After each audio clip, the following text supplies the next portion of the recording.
9 a.m. in council chambers.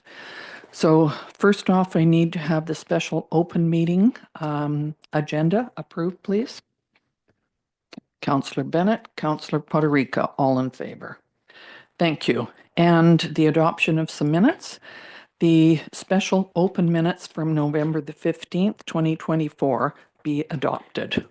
Could I have a motion on that? Councillor Bennett, Councillor King, all in favor. Thank you. And now I'm just going to say a few words before we start the meeting. We've had a lot of questions about water meters. And of course, that's important to everyone. Today, we are only dealing with water, sewer, and the garbage landfill recycling budget. The concerns, so anything that is we will deal with that's the questions not related to the 2025 budget will be brought forward on Tuesday, which is our next council meeting. That's the 26th. And those issues will be talked about. In the meantime, the town website has a heading called water meters on it and frequently asked questions. And those are updated often. And that would be the first place that you would need to go. However, a full report on water meters with questions will be answered will be next Tuesday. When I was looking at the agendas for today, I thought of all of the reports that we have already looked at and had information on over the past couple of years. In 2023, we had the town water report, which was water quality changes. In January of 2024, we had the Utilities Department did a comprehensive review of the status of systems, challenges, and strategy for use, wells and storage reservoirs mainly. In February 2024, we had a pilot study of community water system and treatment options, and that was Rousseau Center for Mobilizing Innovation. On April 2024, Carollo Professional Engineers did a source water and treatment feasibility study, recommending at the end of it using surface water. In September, we met with ministers and staff at UBCM, and there was a report to council on this, which is included in the package today from the October 2024 meeting. The ministry recommended a collaborative value-added engineering analysis and the surface water piloting facility for 1 year. So we know that that's part of the costs. Collier's project leaders did a report on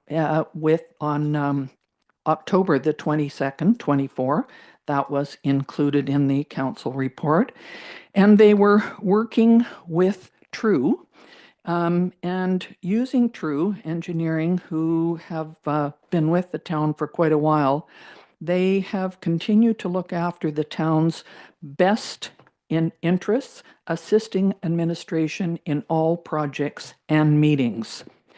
I will also say that all of the reports that you might want to read, and I'm sure many of you have because they've been available for quite a while, are on our council website.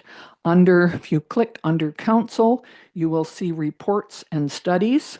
And all of those reports, if you click on them, you will get the whole report, and they have been added when they were presented to council.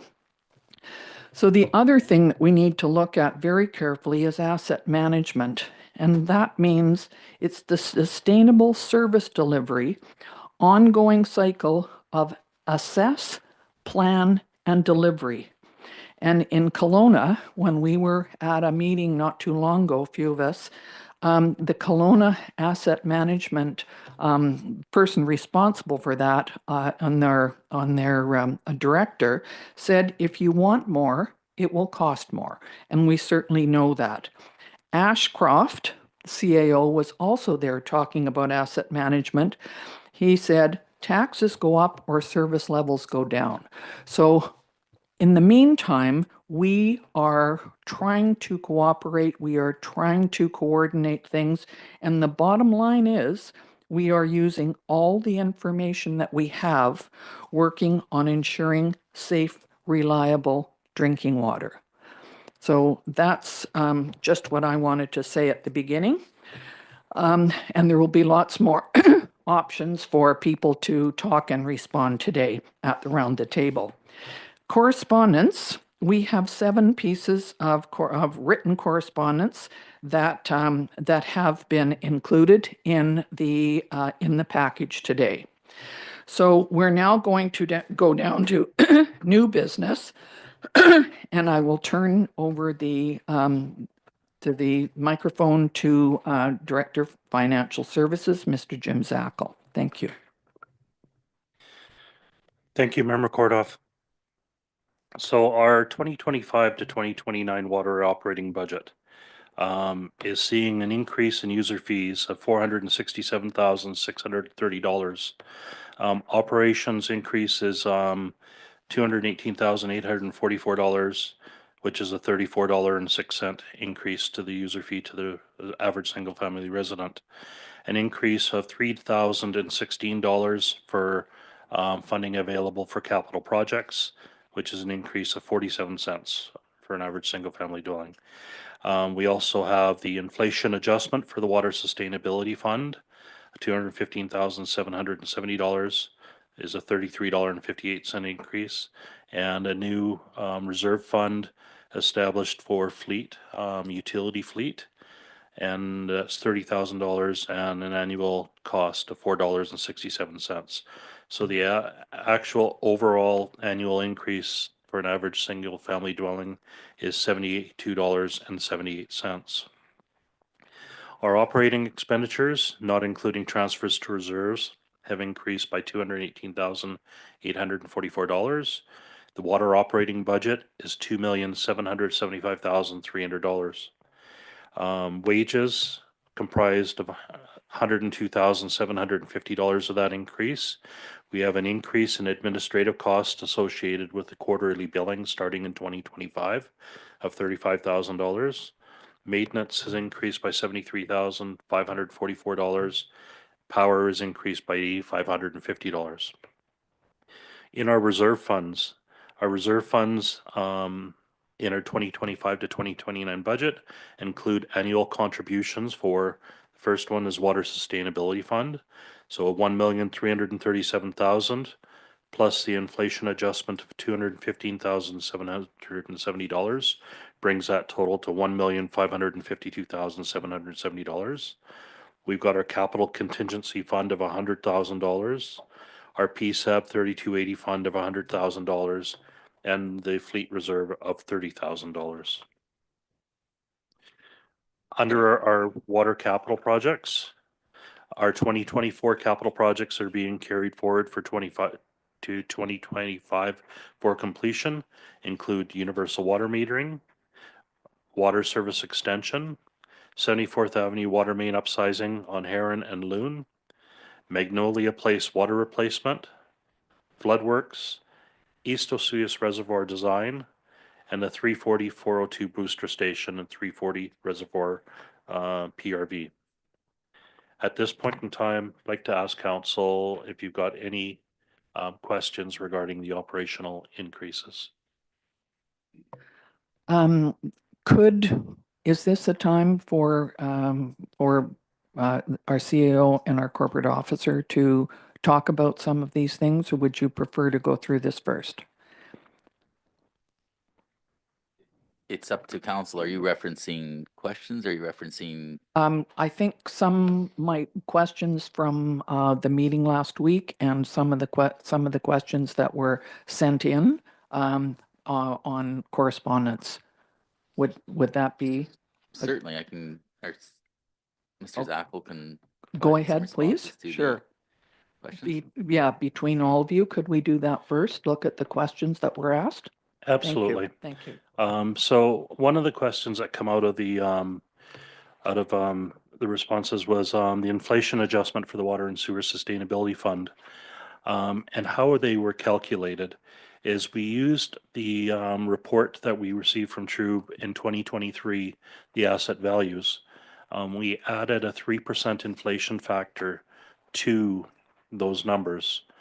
In 2024, as an example, our water asset management plan, the recommended amount was $1,494,240. We'd only put away $1,323,000. So we had a shortfall of $170,940. So in 2025, the recommended amount is that $170,940 shortfall plus the inflation adjustment of $44,830. Our sewer fund, our sewer sustainability fund, we should have had $1,353,790, and we put away $1,323,300. So that had a budget shortfall, $30,490. So you add that inflation adjustment for the sewer sustainability fund of $40,610, and the shortfall, $30,490, brought that increase up by $71,100. So there is a disparity in how those inflation adjustments are shown on there, but it was to take care of the underfunded amounts for water, because it was significantly more than what the sewer was. $50,000 has also been budgeted in our 2025 operating budget for the odor control. This is the same budget value as 2024. As far as what they are preparing to do, Rod, do you have anything? Sure. That's an annually budgeted amount. It's for the filters for our lagoon system. And sometimes they don't need to be changed. So we have a line item there. It's typically they need to be changed, but so far they've been clean enough. And so if we do not have to change them by year end, the remaining funding will go into reserves. So it's one of those things where you put a budget together based on your best guesses, and sometimes we're fortunate enough not have to spend that money. We just, because we have the money in the budget, we just don't go out and spend unless we absolutely have to. So the money is returned back to taxpayers through reserves. Go ahead, Councillor King. Yeah, thank you, Madam Mayor. I guess on that subject, it looks like the previous year we only spent about $1,500 out of the 50,000. So why would we budget such a high number this year and maybe not drop that down to say 30,000 or 25,000? Well, I think the reason is because that's what the cost is.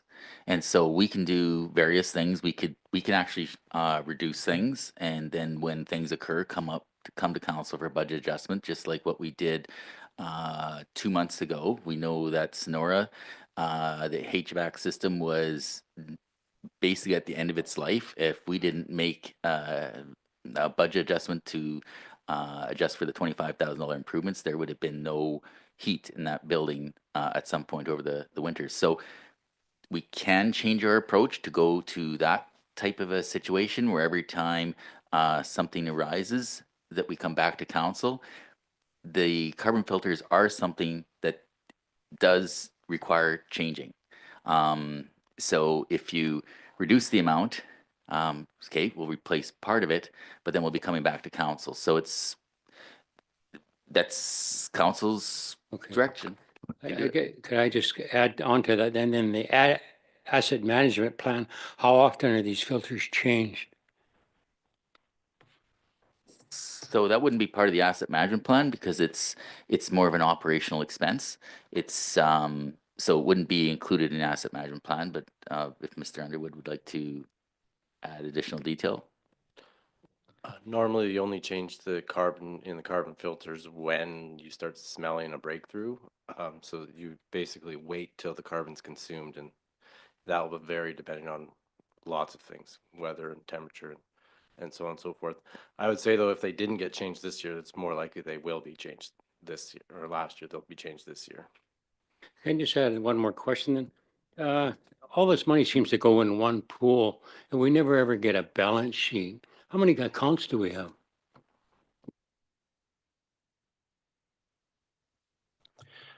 So for the reserves, you've got your water reserves. And then we've got our other line items. We got our water sustainability fund reserve. We've got our PSAP 3280 reserve. We've got our capital contingency reserve.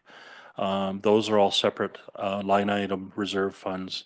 Then we've got our sewer, which is our sewer reserve fund, our sewer sustainability reserve fund, our sewer capital contingency fund, and sewer PSAP 3280 fund. So there's a number of different funds where these monies are going into. As far as the operational part, if we were talking at $50,000 for the odor control, if there's a surplus at the end of the year, that goes into the sewer surplus fund. So it all stays within those funds to be able to pay for future sewer Yeah, you're kind of expenditures. saying there are ledger entries in the Yes. general ledger. I'm talking about a bank account. All the money actually just goes into one big pot of money and then you separate it into ledgers? Correct. Yeah. Correct. Okay, did you have a question? Go ahead, Councillor Chong. Thank you.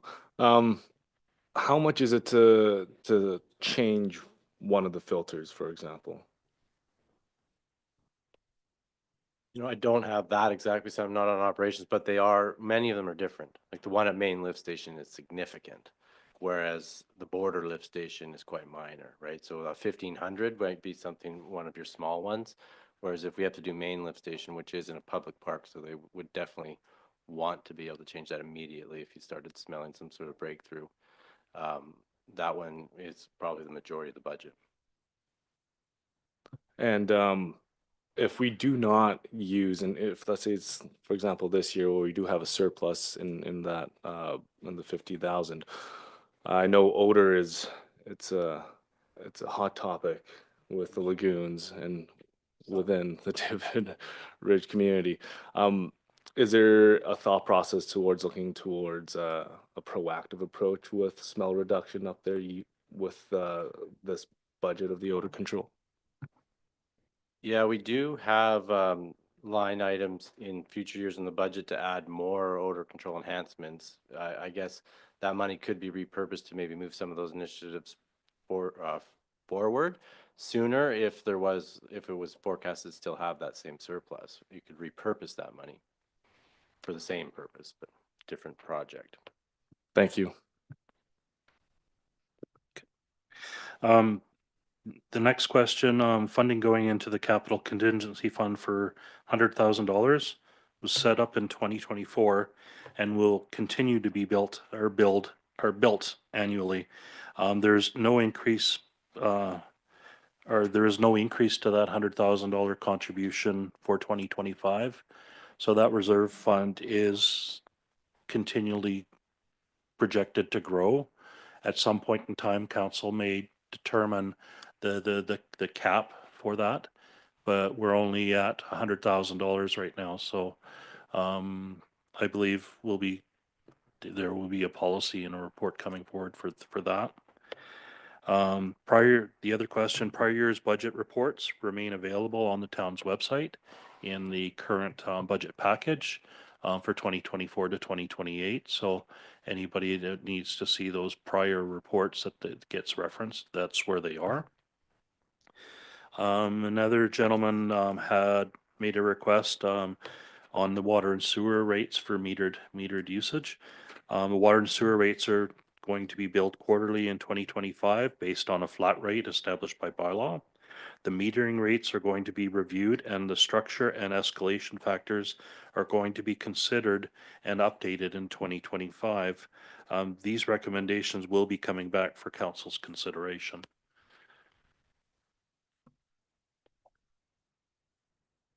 Who was first? Okay, Councillor King, go ahead. Okay, Madam Mayor, maybe I'm going to direct it to Steve. On the meters, how far underground can they be and still be read? Or can they be put underground? Yeah, well, when you put it underground, you have to run an antenna to the surface. So they can be any depth underground as long as you run a wire up to the surface. So the actual broadcasting part is often mounted to the underside of the lid of the chamber when it's mounted underground. Okay, I guess I just refer to mine. They're talking about putting mine right on our driveway. So where would they put the aerial? It'll be just under the lid in flush with your driveway surface, but it'll be at the surface. This is more so kind of backtracking a bit towards the water sustainability fund. I remember when you presented the budget, that was last week, and times all mixed up.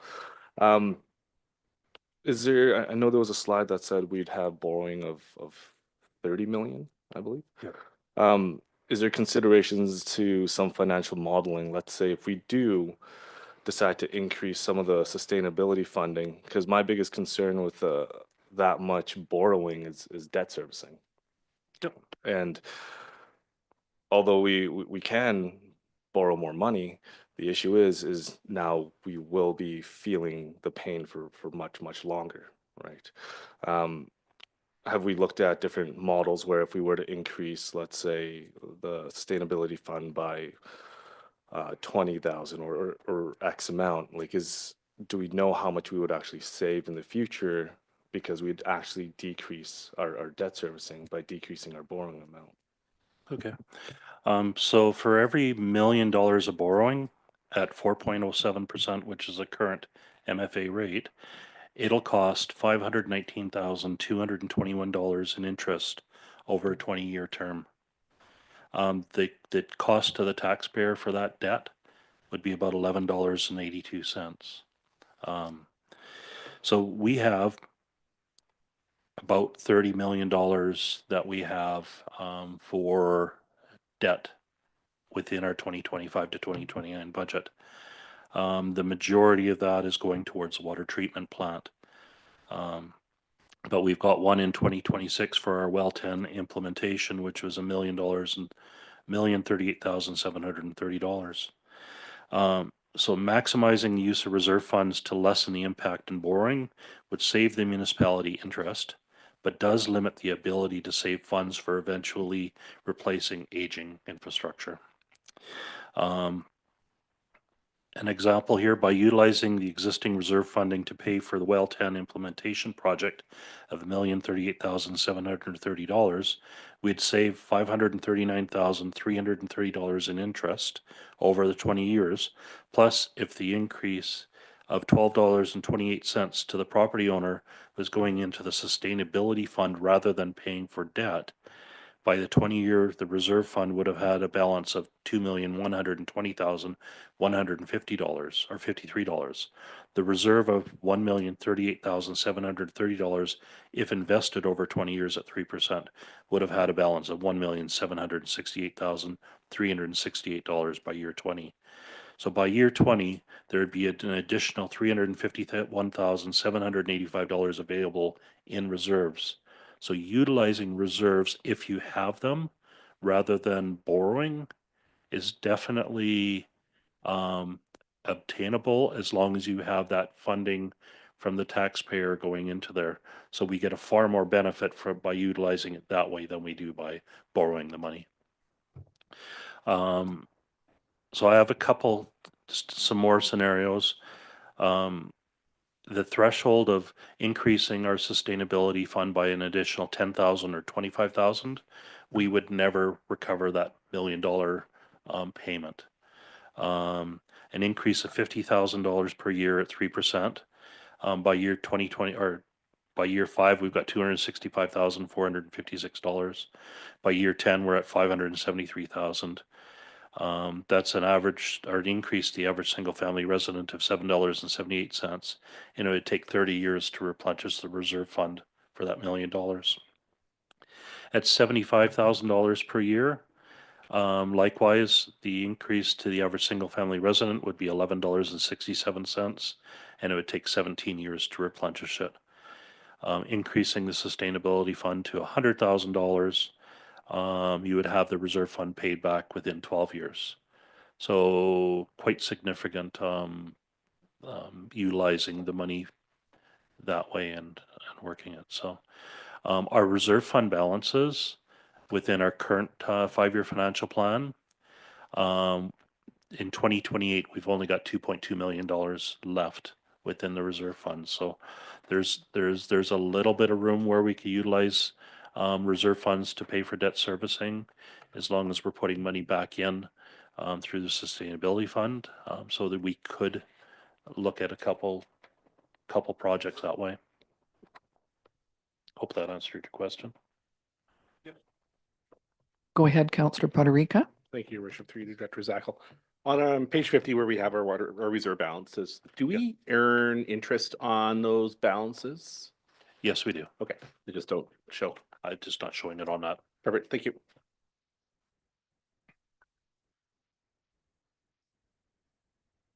Go ahead, Mr. Zackel. Okay, so then back to, that's the end of my questions. Rod, do you have any other? Some of the questions that Sure. have been sent in, is that what we're Yeah. talking about Yeah, I first? think Okay, There's probably some more questions. I'll take a, good. I'll try to respond. ahead, please. So I'm just gonna, I think, make just a, we've talked a lot about water meters. Mayor, you've indicated that a lot of these questions are gonna be responded to in about 4 days, but I'll make just a couple comments that maybe reference the budget. So I think it's important to know, like, we did issue an RFP for the water meters. We do have a budget amount of about 4.7 million that's sitting there, and we do not know the exact cost of the meters as of yet because there's several variables, and some of these variables include the cost of installation. There's agreements in place as far as the amount that we will pay for an installation. A very simple installation is X, and a pit meter is Y. So until we know the status of every single residence and where we're going to be putting meters, we cannot solidify that. But we believe the number that we have within the budget is going to be sufficient to install all the meters. So another question that comes up with regards to funding and budgets is replacing existing meters. Not all meters will be replaced. If they're under about 10 years old and meet certain qualifications, what we're going to do is some may require some modification, but we may continue to use them. So once we fire up the system, we will check to see if they can transmit the meter reads. If they can't, we will replace them. So it's on a case-by-case basis, and we won't know about some of these meters until later on in the process. And the other piece is we've had a lot of customers inquiring about they've had to install their own meters at their cost. They do not want to contribute to the cost of the other meters. We're going to continue with the practice of new builds will have to pay for their first meter. After that occurs, the town will take responsibility to replace them. So we're not changing our process that we implemented 10, 15 years ago. New builds will still be required to install a meter that meets our current standards. So just wanted to make those comments because they somewhat relate to the budget piece, but as indicated a few times already this morning, the detailed pieces on the installation and a lot of the other questions that have been included over the last few days will be addressed on Tuesday. So I think Thank you. Go ahead, Councillor King. And thank you, Madam Mayor. When we set the budget, how many properties was that based on? all the properties on the domestic water system. Okay, so like if it was, well, say LNG's got 100 locations, that gets 1 meter. So was that taken into consideration? So Or yes. White Sands or anything where they get 1 meter? So we had to come up with some estimates because every property is a little different. Yes. So certainly in most cases, what we're attempting to do is on stratas is install 1 meter. And then it's up to the strata to distribute. I got no problem. So Just know when you come with a budget, like there might be. Jim, you need to go on. Yeah. There might be 5,000 people getting billed right now or 4,000, but there's actually only say 2,000 properties. Yep. So That- that's based on that's correct. properties, not on tax bills. That's correct. Can I just ask, there are, I'm not quite sure how many, but several properties in town which we might assume are on our domestic water system, but in fact they're not because they're on private wells. So we are not dealing with those properties. Am I correct? I can't answer that question. There may be some properties that aren't even hooked up to our system. There may be some properties that have a well that aren't using a well that are using domestic systems. So that's why each individual is maybe a little bit different. And I think that's what causes some of the confusion out there, is that this is not just a 1 + 1 = 2. There's all these different variables that are taken into consideration and looked at. Thank you. Go ahead. So I don't really want to go into the details of water meters, as Neptune is coming in next week, and we have collected quite a long list of questions that we can then refer to the experts in person. However, there is I am going to take advantage of Steve's presence and referring to the 2022 True Water Meter implementation plan, because it has been brought up during public input, and specifically the AMI versus the AMR, which is a fairly hot topic. So, and step in and correct me if I'm wrong. AMR is more of the RFID technology, similar to credit card tap. AMI is cellular wireless. So in that implementation plan, the recommendation from True was for the town to go with AMR. We are going with AMI right now, but would, knowing our current situation and some of the advantages of AMI, maybe developments in technology, would that recommendation still hold true today? Well, not given the pricing you received in your RFP process. So when we wrote the implementation plan, we went out to industry and received pricing on both technologies. And the AMI pricing was significantly higher than what you received as in response to your RFP. So it shows that the procurement process worked. And what's happening is Fortis Gas is switching to the AMI, and so the water metering companies are having to, some of them are partnering with that system, and so they're able to offer it at a discount, and other ones are having to get more aggressive with their pricing, and that's what you saw happen here, is the market brought the price of AMI down to compete with AMR, and therefore the recommendation to proceed with AMI was the right one, because it was definitely worth it. The extra data you get and resolution on your water use is way higher, and it takes way less staff time to read the meters because it reads them automatically now. Just as a follow-up, to really clarify the advantages of AMI, my understanding is Oliver uses AMR technology. They read their data, I believe, quarterly, maybe monthly, but I'm pretty sure it's quarterly. So in terms of one of the biggest requirements or needs for water metering is behavior change, right? So if we, let's say a household decides to take 2 baths a week as opposed to 5 baths, it's a lot harder to look at that change quarterly. But with AMI, we batch the data like every couple of minutes, so you'll see a live decrease in your water usage. So you can actually change your behaviors essentially real time. So you can see real time changes in water conservation, which is one of the biggest advantages of AMI. One last question with this topic. Once you are AMR and you want to switch to AMI, the process is incredibly difficult and not exactly cost effective, if I recall.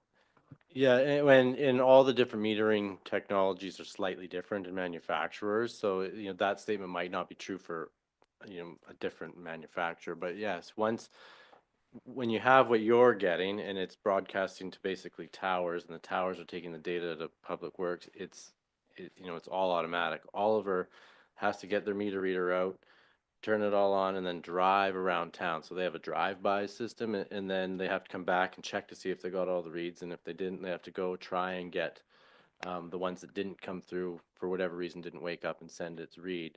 And you're right, they get quarterly resolution, or it's just as often as you read it. If you read them every day, if you drove every day, and you would get daily resolution.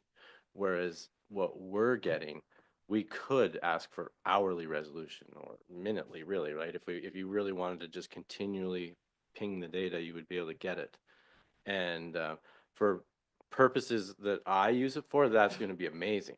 You know, when I always talk about maximum day demand, I'll be able to watch maximum day demand a few, you know, weeks in the summer, and then from a water conservation tool, anyone planning rate design and things like that will be able to look at how we're using it and try and come up with ways to encourage conservation and or responsible use. Maybe even just trying to spread the demand out over a day, right? Because that could be helpful for us too. Perfect. Thank you. Steve, can I ask, I believe that we are the only community in the Okanagan that does not have universal water meters. And can we then assume that all of the other ones that have had it for quite some time use AMR and not AMI?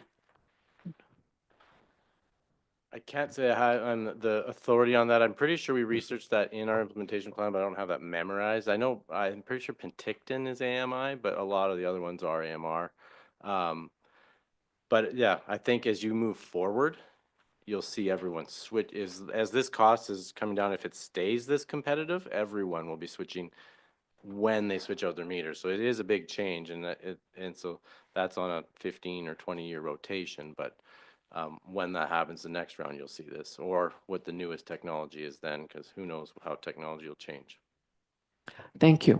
Just even to add, I was chatting with Neptune just even a couple weeks ago, and they've indicated that they actually have 2 contracts right now in BC that people currently have the old technology and actually shifting as we speak.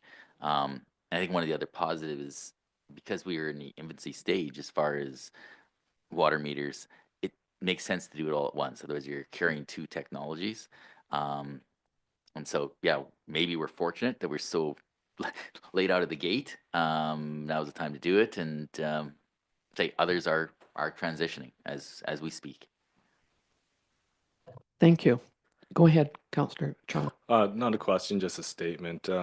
I would like to thank staff in their aggressive negotiation process, which has resulted in a significant price decrease, which makes AMI that much better of a solution. So just relaying thanks.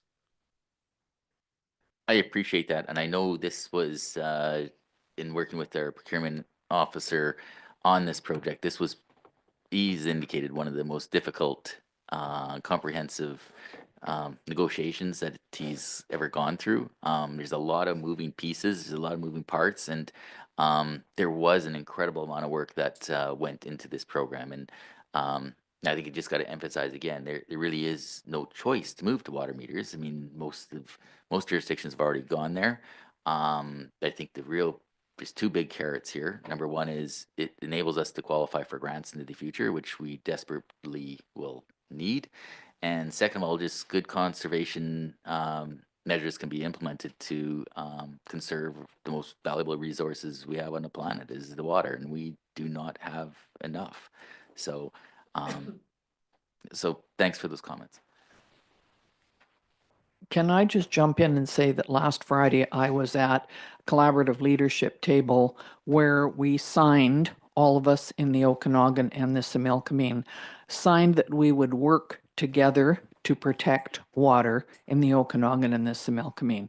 So it's very apropos that we are talking about all these things now, and working together has to be better. We know that for sure.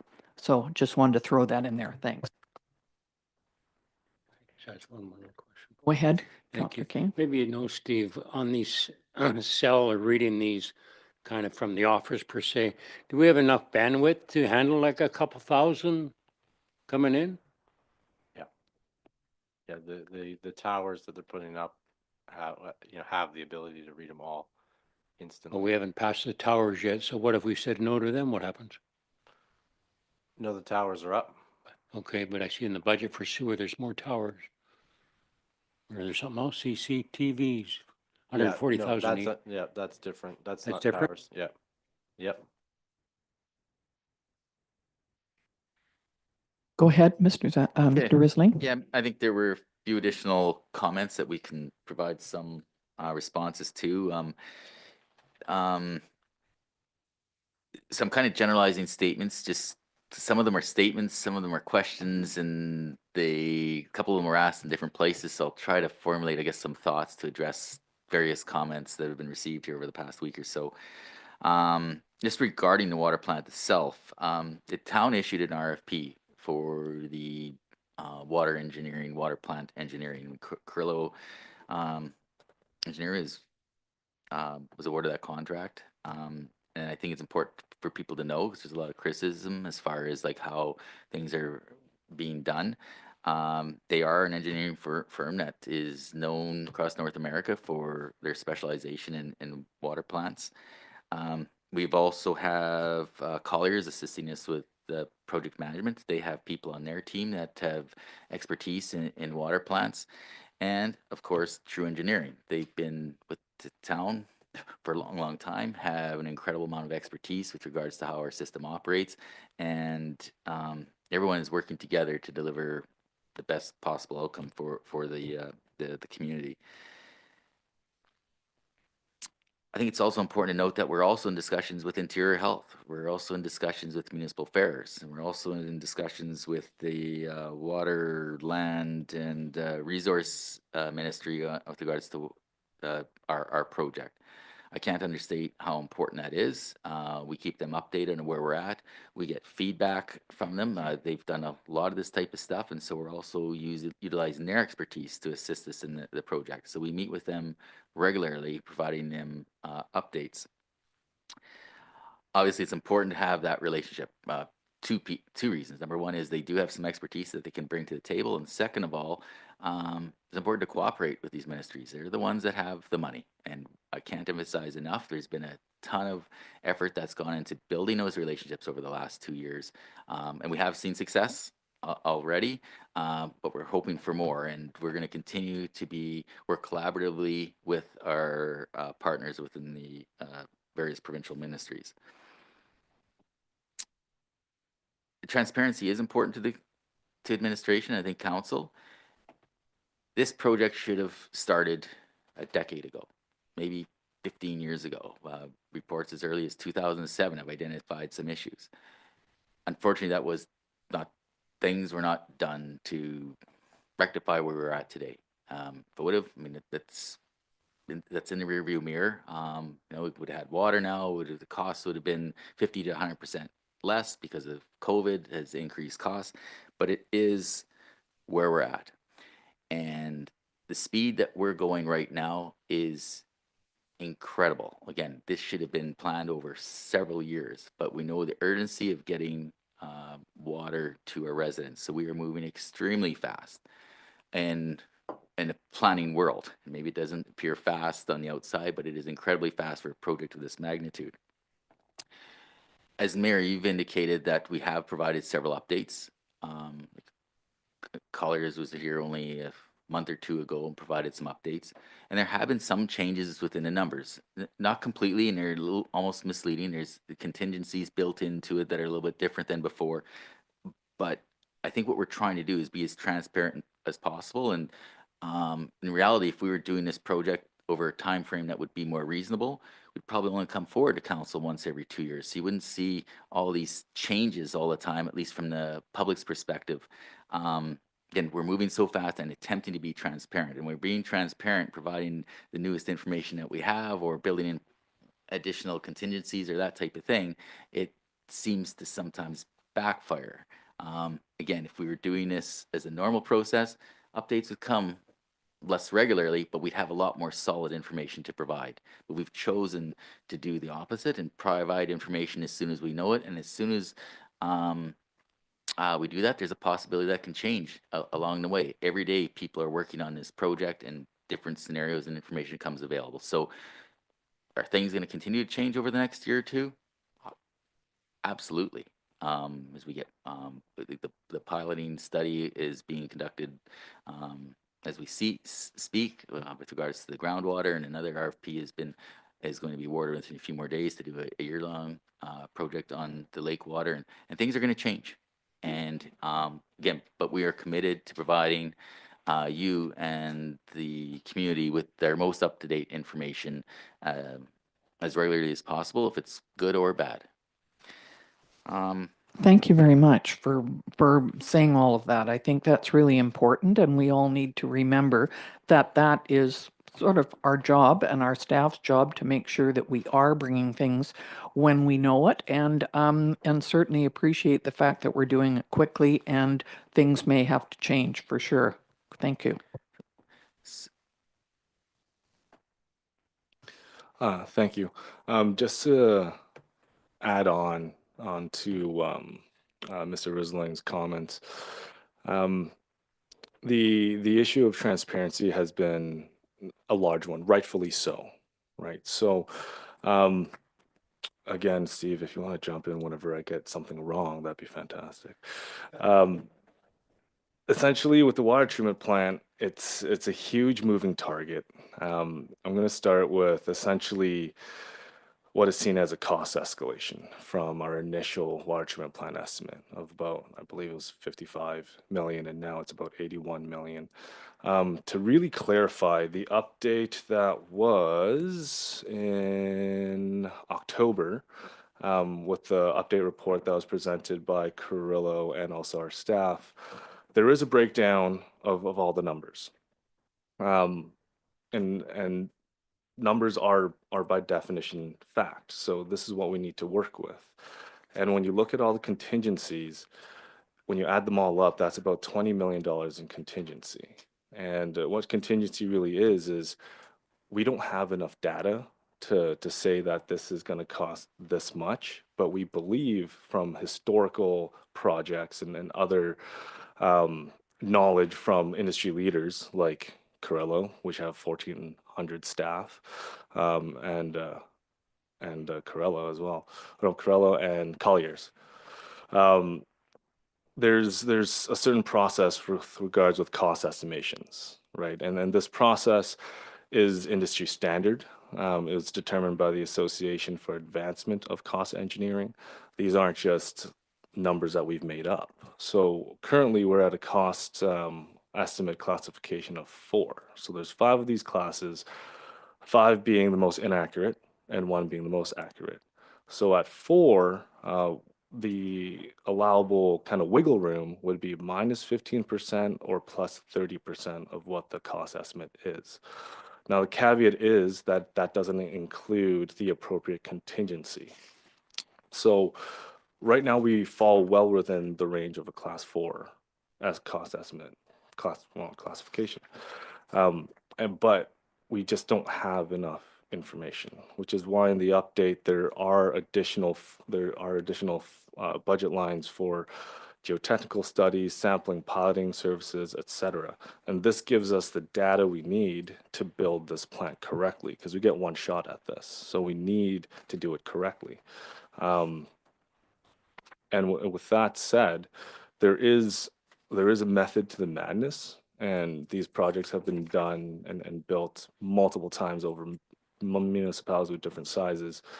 So it's not so much like we're trying to be as transparent as possible, but as Mr. Risling has said, the information changes weekly. Like what could be said last week could be very different this week because we just have new information, which is it's difficult because this project is on a timeline that is going light speed as opposed to taking longer, but we're in a pretty big time crunch right now. But I think I covered most of my points on the water treatment plant in terms of that aspect of it. Was I okay with the information there? Yeah, you're doing great there with learning about cost estimating. I think the other thing just to point out in kind of the, to support the other 2 Colliers and Carrillo is that the town was studying and looking towards groundwater, like all of our master plans and studies and everything have pointed in one direction. We did look at surface water briefly in 2020, like we did have some numbers there, but this is like a huge pivot. And so the learning curve for them to, figure out how to make that switch for us is a lot more challenging, right? Like, because all of our other previous information pointed in a whole different direction. This is somewhat of a U-turn. Okay. Councillor Poderica? Oh, Okay. Okay. Okay. So I'll just continue to just respond to some of the comments slash questions that were came in. So there were also comments regarding a referendum, and I guess really that ultimately would be a council decision. I think really, I think council and the public should really consider with regards to referendum if that's something that council wants to choose. Is well, if it comes back as no, well then what is the option? Like if we want enough quality and we want it to meet the Canadian drinking standards, as indicated previously, we have a ton of experts working on this to ensure that we're able to deliver that expectation as efficiently as we possibly can. So I know that just keeps circulating out there and it is an option. Again, we're researching all these other options here to deliver that in the most cost effective and futuristic approaches as possible. And ultimately, we know we're out of water, right? Everybody, I just want to reemphasize that during the summer, the irrigation, our wells are pumping full bore, and certain periods of the days they're not keeping up. There just isn't enough water. We've got to do more on the conservation side, and that is causing one of our problems in the whole engineering process of this plant is, are people going to start conserving water? And that makes a big difference in the whole modeling of our plants. Again, this goes back to 10 or 15 years ago. If certain measures would have been in place, the modeling to determine the size of plants, et cetera, would be, we could do them with much more certainty, right? We are using an incredible amount of water per capita, and if we could reduce it to even a few percentage points, it makes a big difference in how ultimately the plant or water source like is designed and that type of thing. So it's really tough. I really have an appreciation for the water plant team and how they're trying to juggle this whole almost inefficient process. So there was other comments with regards to there's been an ongoing we've had ongoing problems here with water and sewer, and there's no plan. Yes, we 100% agree, and unfortunately, we can't look in the rearview mirror. Certainly, we could do a lot of criticism of some of the things that have been done over a month, but it doesn't really matter. It's where we're at today and what we're doing to build this great community and providing the services that our residents and visitors expect. So again, I think we all don't want to point fingers. Absolutely coulda, woulda, shoulda. There's lots of things I could have done in my life that would have changed my course of direction, but it's where we are today. And yeah, we can't keep looking at that. We got to look forward. I think there's talk about making efficiencies of how we're choosing projects, et cetera, and how fast we're attempting to move. I think it's critical for those people that are looking at our spends, especially on replacing our water and sewer infrastructure, like our pipes in the ground. We have not been keeping up with what the expected age lives are of this equipment, and the rates that were implemented last year are really a 20-year plan. We are not moving fast in addressing our infrastructure deficit. That question and that comment keeps coming up, that we're moving too fast on things. No, we are basically 10, 20, 30 years behind on replacing our infrastructure. And what we're doing now is implementing a plan to get us to a point that's going to be better than today over the next 20 years. This is not a short-term plan. This is a 20-year plan. And if council wanted to move quicker, like to a 10-year, which almost might be more reasonable from an engineering perspective and a risk perspective, we can do that. But we went out there 20 years. If a lot more pipes start to break, we may have to come back to council and say we may have to expedite this program and replacing the pipes. But this is not a short-term plan to bring our infrastructure to a state of, I guess, more reasonableness from an age and risk perspective. So I just want to make that comment because it comes up again and again. We also look at to be the most efficient way possible in delivering a product. So we've been very fortunate to have True with the municipality for years, and they have a lot of information with regards to our infrastructure. And fortunately, the municipality has um, paid them to do some reports for us on water and sewer. They've done some reports on even transportation multiple years ago, but there is some data. We did pass active transportation plans. So all this information is enables us to make better decisions. And what's being done as we speak, or basically almost completed, is we're inserting all this information into a GIS system. And so as True's looking through this information, they can look to see that, yeah, this pipe is in poor shape. It's been broken 5 times. Look at the capacities based on their models that say, yeah, this one's oversized or undersized, et cetera, et cetera. And so when we're picking projects, we're trying to do things all at once, meaning we look at the road condition, we look at the sewer capacity, we look at the condition of the water, and basically, because we have so many projects to choose from, because we're so far behind, we're trying to pick the projects where we can get the biggest bang for our bucks, or going in and doing all this infrastructure at the same time. So this information is helping us to make better decisions that are more cost effective for the ratepayer. So again, information is king, and the more we get, the better recommendations we can make to save people money. So again, we're doing a lot of things that, yeah, wish we'd have done it a long, long time ago, but we haven't. But we're moving forward to provide the best value for our taxpayers. Payers. There's been comments about setting up a subcommittee, that type of thing. You know, certainly if there's somebody out there that wants to give us some type of format to look at. As far as that's something that's working in another municipality, we can consider. But I think it's important to emphasize how much expertise we have around the table. At this stage. And again, we're just in the very, very preliminary pieces. But if somebody has some type of a format that's worked in other jurisdiction, we can take a look. And I know there's comments about some experts within the community that could assist. I know of one individual that has approached us, or that we've chatted to. There's been a couple points of communication. There's been, so you know, there's comments out in the community. Not sure exactly who the potential person may be, but I know we have talked to one. Their expertise is in building plants. We're not at that stage yet. Again, as indicated, we're at level 4. This is conceptual type stuff, but certainly we've reached out, and potentially as we get to a stage where additional expertise can assist, you know, that will be considered. There's some let's see what else has been said here. Smart covers is something that's come up. Again, information is important. The smart covers, they actually analyze the data within our systems.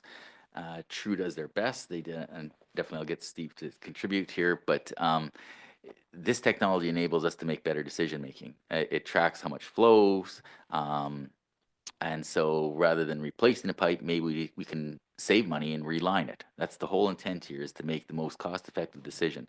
And so these smart covers, they actually monitor the flows within the pipe and can feed into our decision-making process, and to whether, yeah, we do replace that pipe or we don't, or no, this one is full. We thought it was only going to be 90% or 50%, but it's showing it's full.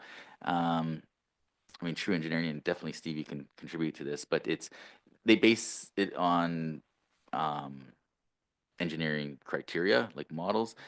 Fortunately, in our case, we also have a engineering firm that has a lot of history with our system, so they also put in some of their knowledge into that model. But again, this is all modeling, and so before you start making decisions on replacing a $500,000 pipe or a multi-million-dollar pipe, it's good to actually have solid data to base that decision on. So these smart covers are not a nice to have. They are truly essential to making the best decisions to present to council for consideration of replacing and or relining and or higher prioritization of the pipes. And I don't know, Steve, if you want to add something to that. Well, absolutely. And the other just fact is some of these pipes that are saying they're near the end of their life, that's based on my model And my model has an assumption for what's coming in from inflow and infiltration, so rainwater entering, and really that's just an industry standard kind of factor we've added to it. So what I really want to do is confirm that some of these pipes are at their capacity, because if they're not, we can defer a project. So even if you defer a few $1 million project for a decade or 2 decades, it's still, you know, it pays for the smart covers if we can defer some of these and start focusing our efforts on ones that actually need replacing. Councillor Bennett?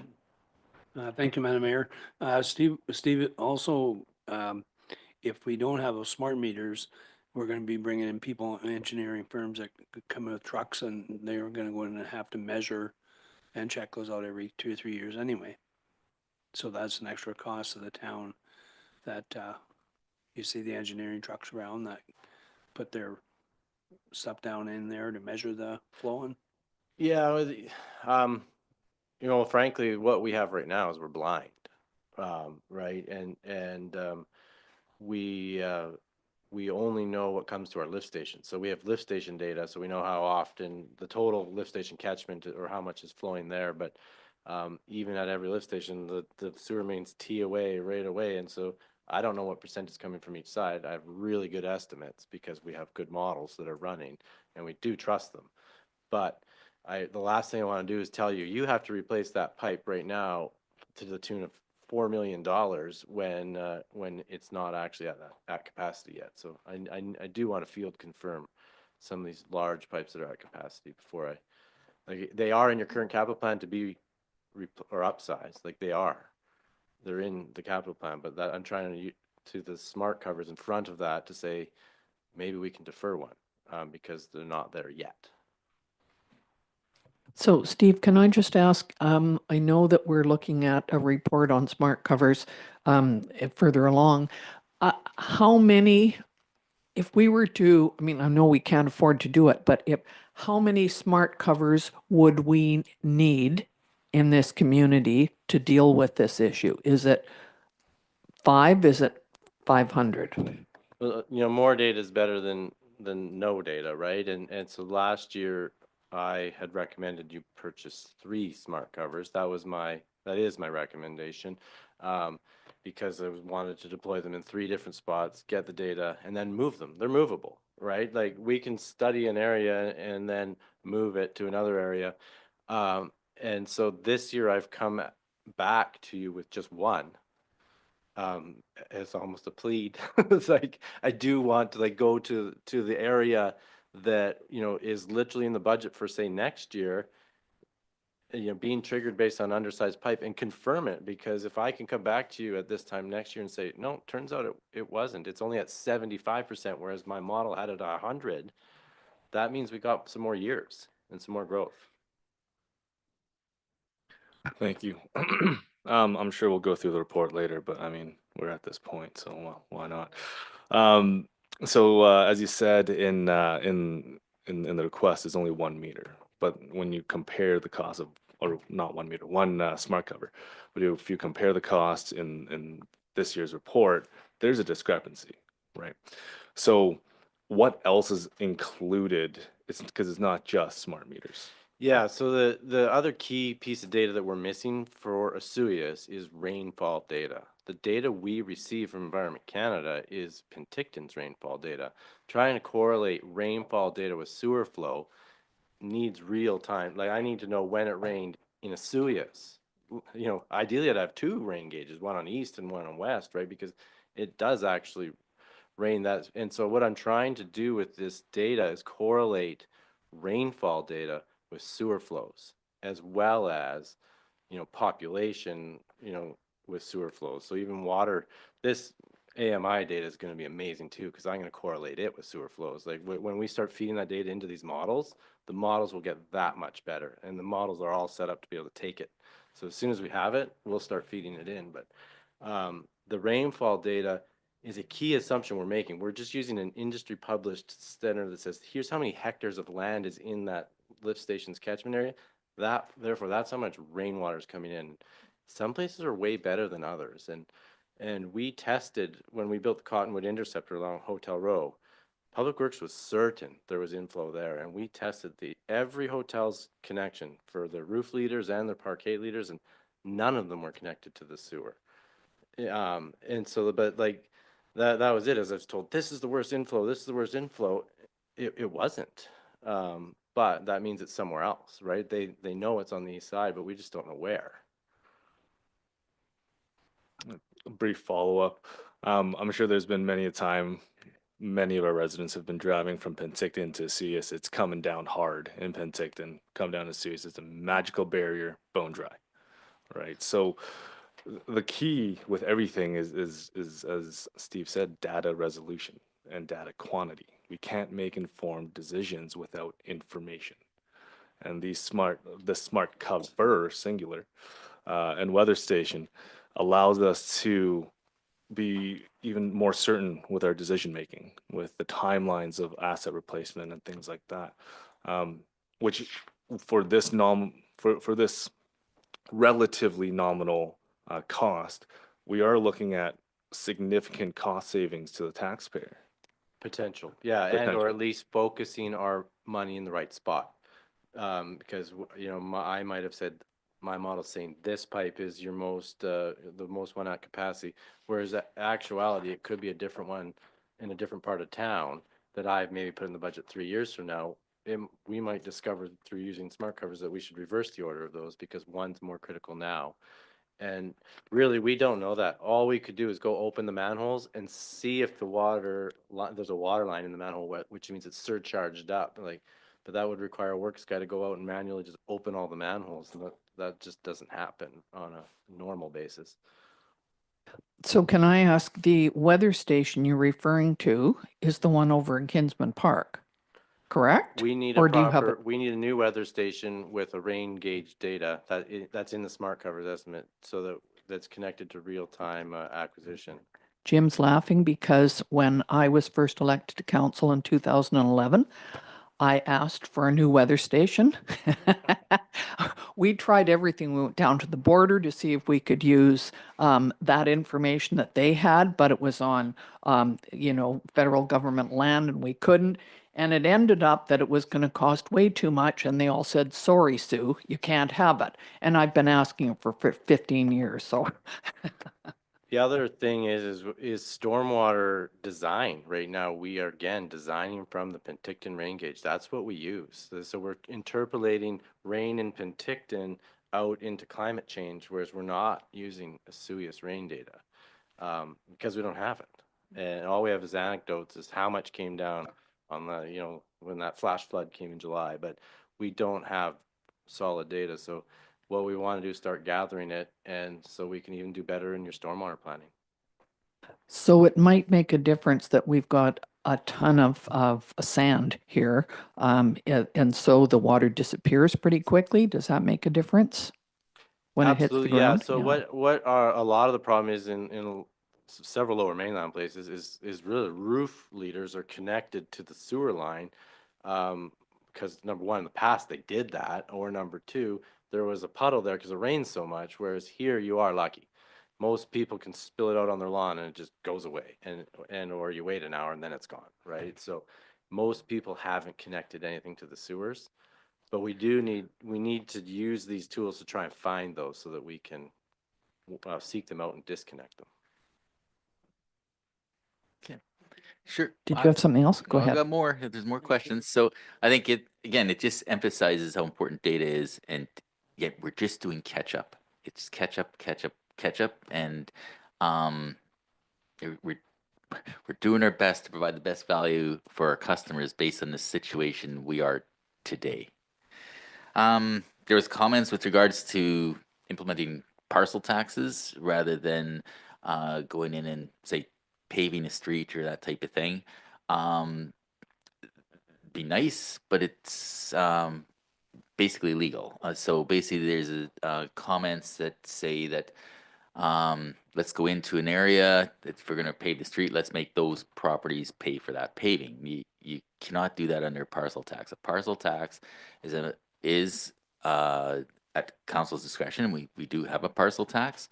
but it has to be distributed amongst all properties. You can't go in and say this community gets another $200 added to that.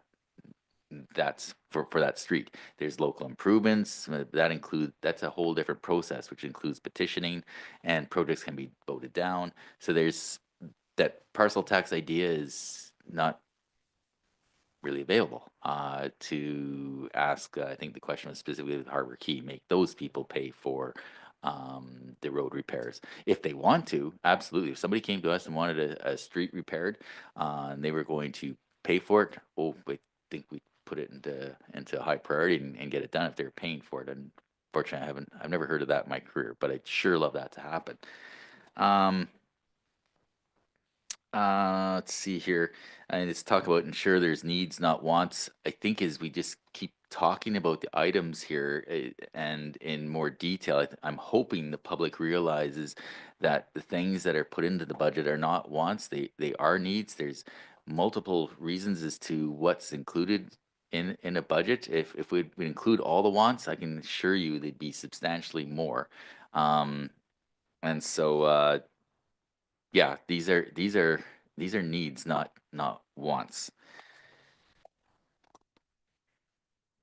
Let's see here. I think, yeah, there's comments with regards to like policies and putting reserve policies into place. Couldn't agree more. That is what typical municipalities have. Like they have policies regarding reserves, where they go, how much should be there. Council understands that priority. It's one of your priorities within your strategic priorities chart.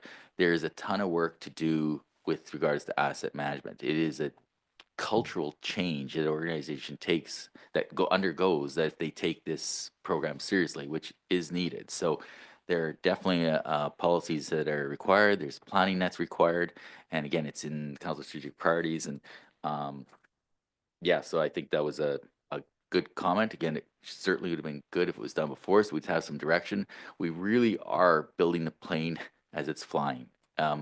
We're doing things at it may appear on the outside as a very slow pace, but we're moving very, very fast. Like a lot of municipalities that have had this in place 10, 20 years, and they're on their second, third reiteration of things. We are attempting to do things all at the same time. There simply isn't the horsepower, but definitely agree with the comments that are made regarding having some additional policies to manage these reserves and that type of thing. So I think a very good comment, and we're moving on it, and council's aware of it, and it's a council strategic priority.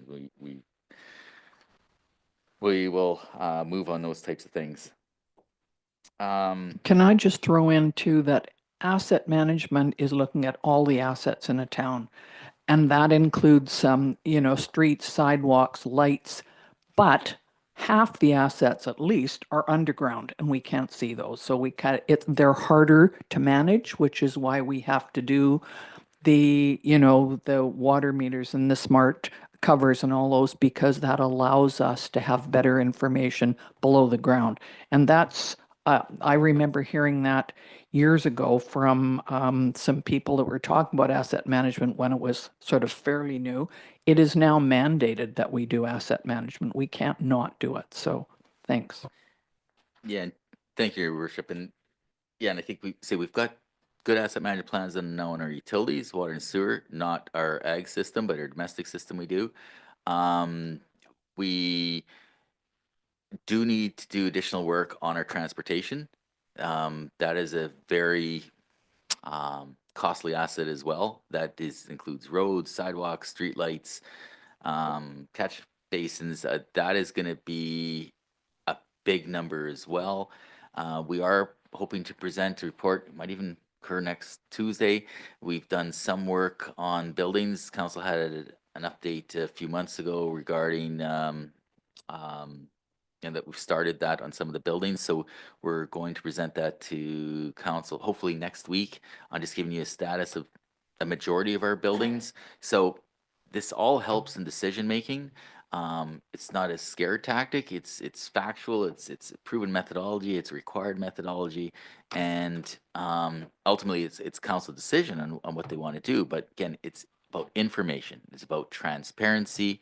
Some of these assets people can see, like council chambers, but as you indicated, you can't see things that are underground. And so we focused on the things that are most critical to any municipality, which is our underground services, water and sewer. Again, those are the most critical pieces, and we're going to continue to move on our other assets so that council can make informed decisions, and also the public can see the actual state of our infrastructure, and when they see taxpayers or tax bills, that type of thing, they can hopefully see a direct correlation as to what their dollars are going to and what they're investing in. So a ton of work to do. Again, there's so many things that we want to do and need to do, but again, we're moving very fast considering the state we have been in.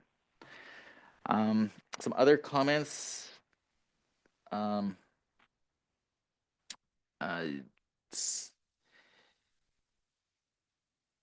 Yeah, there was yeah, we talked about the water meters. There was a lot of good comments that came in with regards to potential rate structures, et cetera. Couldn't agree more. But as Minister Zackel has indicated, better data is what's required to actually have a better water metering system. We haven't tracked a lot of the water meters that were out there. So, even though we've had some meters, we haven't done a good job of actually meter reading them as often as we should. So the data just really isn't there. So we do need some data once we have them installed, start testing, start looking, and so we can implement models that would ensure that we still secure some information. I think the last thing people would want us to do is to go out and estimate some models, and all of a sudden we're significantly over budget. I think Mr. Underwood would be happy with that, because then he could go do some more pipes that he keeps putting in front of my desk. But I don't think the public would be happy about that. And then if there's a significant shortfall, well, our CFO would not be happy, because I don't know where he'd find the money. He'd be out collecting bottles. So I really appreciate those comments on the model, and definitely we will be looking in strongly, and it's definitely my recommendation to look at a variable type of a rate, whereby the more water you use, the higher the rate is. But again, it's there's experts that do this type of stuff, and that will do it as fast as we can. We know how important it is. There's a question with regards to protecting the lake and the problem with mussels that's been talked about here numerous times, and how important it is to keep our lake clean.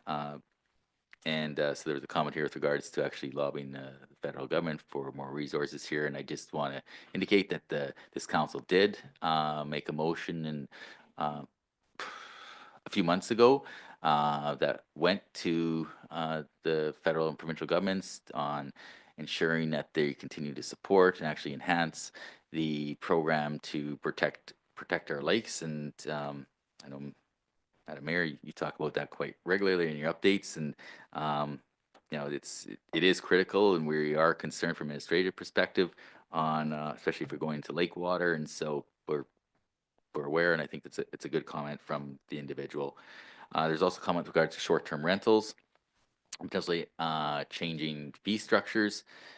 Yeah, it's one of those things with regards to the whole water usage. In agreeing with what the individual has there, is that again, we're just moving so fast, and what the comment was here is they consider 2 usages if they're in a short-term rental type property, or 2 hookup fees.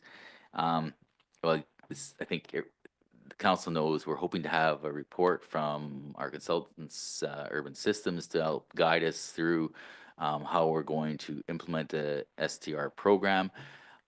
So I guess there's still a lot of work to do. And once we have that program, maybe it's something we can consider. But again, the whole rate piece, we want to get more data, and that's going to be over the next year. And so I just wanted to identify these comments, because we listen to them, and a lot of them would like to do immediately, but we have to have data to ensure the whole sustainability of the utility models. A lot of comments with regards to, I think I'll add one more meter if I didn't say it before, water meter thing, that people talking about how they don't want to pay for other people's meters. So we've had a process in place for new builds. They pay for their meter for over a decade. That's going to continue as new builds come into the system. They are required to put in the first meter. After that, the town will take responsibility, and when the battery was dead or it needs to be replaced, the town will do it. But we're continuing on that practice of new builds will have to meet the new standard of what the meter is of the day and will be responsible for that installation cost.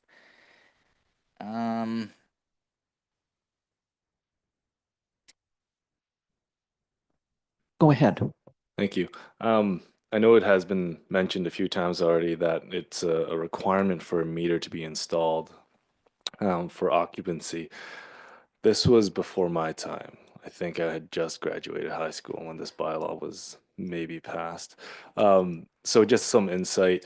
What was the rationale behind that? Because I've been asked this question many a time. I know I tried to look and not everything's digitized. So does anybody recall the reasoning? Mr. Zackel, you've been involved for quite a while longer than I have. Do you remember what it was? Was it just that we recognized the need, we just hadn't dealt with it yet? Yes. Pardon me. Ultimately, the need for water metering was something that was addressed by past councils and wanting to move it forward. Unfortunately, even back in those days, once costs hit council's table, it was trying to defer it to try to find other options. But having the new development properties, at least be installing the meters into the system, had us moving in the right direction. And that was the rationale for that. I do remember, like about 10 or 12 years ago, that water meters were, you could get a grant at that point to do them. But that was the other thing. It was costly because if you get a grant, you have to be ready to act on that grant and pay for some of it yourself. And so it was kind of, as I recall, it was sort of put on the back burner every year as, okay, we'll do that when we have the money. So I think it was a bit of both. We just didn't have the money, and we kind of assumed that it was maybe a bit of a luxury way back. Of course, then putting it forward, we've had water meter reports come for the last several years, and again, it was costly, and so it just wasn't done. And then we discovered that we couldn't get grants for it, so we had to take it on ourselves. I think that's what it was. Thank you. Councillor King? Thank you, Madam Mayor. I guess back to Mr. Riesling, when you mentioned about new properties getting meters, and that's fine, and something goes wrong, we're responsible. How do we go on a personal property to rectify the issue when it's not on our property? So as council may recall, we made some changes to our bylaws to ensure that we're able to look at our meters. Now, I can't say we're going to use exercise caution. I mean, if people are standing there and don't want us in, but we have an issue, now our other option is to, I hate to say this, but turn the water off. So there is options for people. I mean, it sounds pretty mean and rough, but ultimately, we're moving to a system whereby, water needs to be paid for. It's gonna be based on what the readings are, and we have multi-million-dollar utility that needs to be paid for. And so, I think in 99.9% of the case, people are receptive to that, understand that there's technology that's associated with this infrastructure and are cooperative. And so I really like focusing on the positive of people rather than the exceptions, because each exception is dealt with in a different manner. And, I hate to, sound on the negative side, but there are measures that we can take to ensure that the integrity of the system. But I, again, prefer to look at people in a positive light and willing to cooperate with the community to ensure that everyone is receiving water and paying for their fair share. I just follow up with a comment then. I guess I relate to, I'm just talking new properties that that by law they have to put in a meter. And the meters are put in by a third party, which I presume would be some plumbing outfit. Do they give us some type of certificate that it's done efficiently? So the process now is, we ask, because our building inspector actually goes on site for other reasons, so as part of one of the check boxes, our building inspector actually takes a look to ensure that there is a meter there. So that's the process for ensuring that there is a water meter there. I guess that relates, there's a water meter there. We don't know how good it's been connected, or how would we know it's, I guess the These building are- inspector takes a look at it, that they have good skills in that regard. And if they see something that's wrong, they'll reach out to our public works guys, and there's not too much to water meter. Like once you take a look at one, it's a pretty simple process. If it's a meter and they have serial numbers on them, so so there's a whole process of tracking them. Once the antenna is there, we'll know whether it works, because there will be a test signal to see if it actually works. So it's not a really, this process has been going on in municipalities, like every municipality, for decades. We are so far behind that if we have an issue, we can ask anybody else out there on how they're dealing with it, and they would have an answer. I guess I could wait till Tuesday. What's the lifespan of these average meters? They're about 20, so and that's when the battery, I think that's the age life for the battery. But again, I think this is better suited for the 28. Again, there's always an age life on every asset, and that's unfortunate from I guess a planning perspective, because you have age lives on things. Will it last longer, or will it be less? Just like a fridge, they guarantee for 2 years. Think they're gonna get 7. Sometimes you get 3. Sometimes you get 10. And so the state that we're in, we keep keeping our fingers crossed on everything else. Hopefully everything lasts a little bit longer. And so Wait till Tuesday. Yeah, just know that it's 5 days from now when we are going to have that report from Neptune and our staff, and we certainly, there might be questions by then that we can ask. Go ahead, Councillor Chong. Thank you. This was mentioned a little earlier in Mr. Risling's report, the topic of a referendum.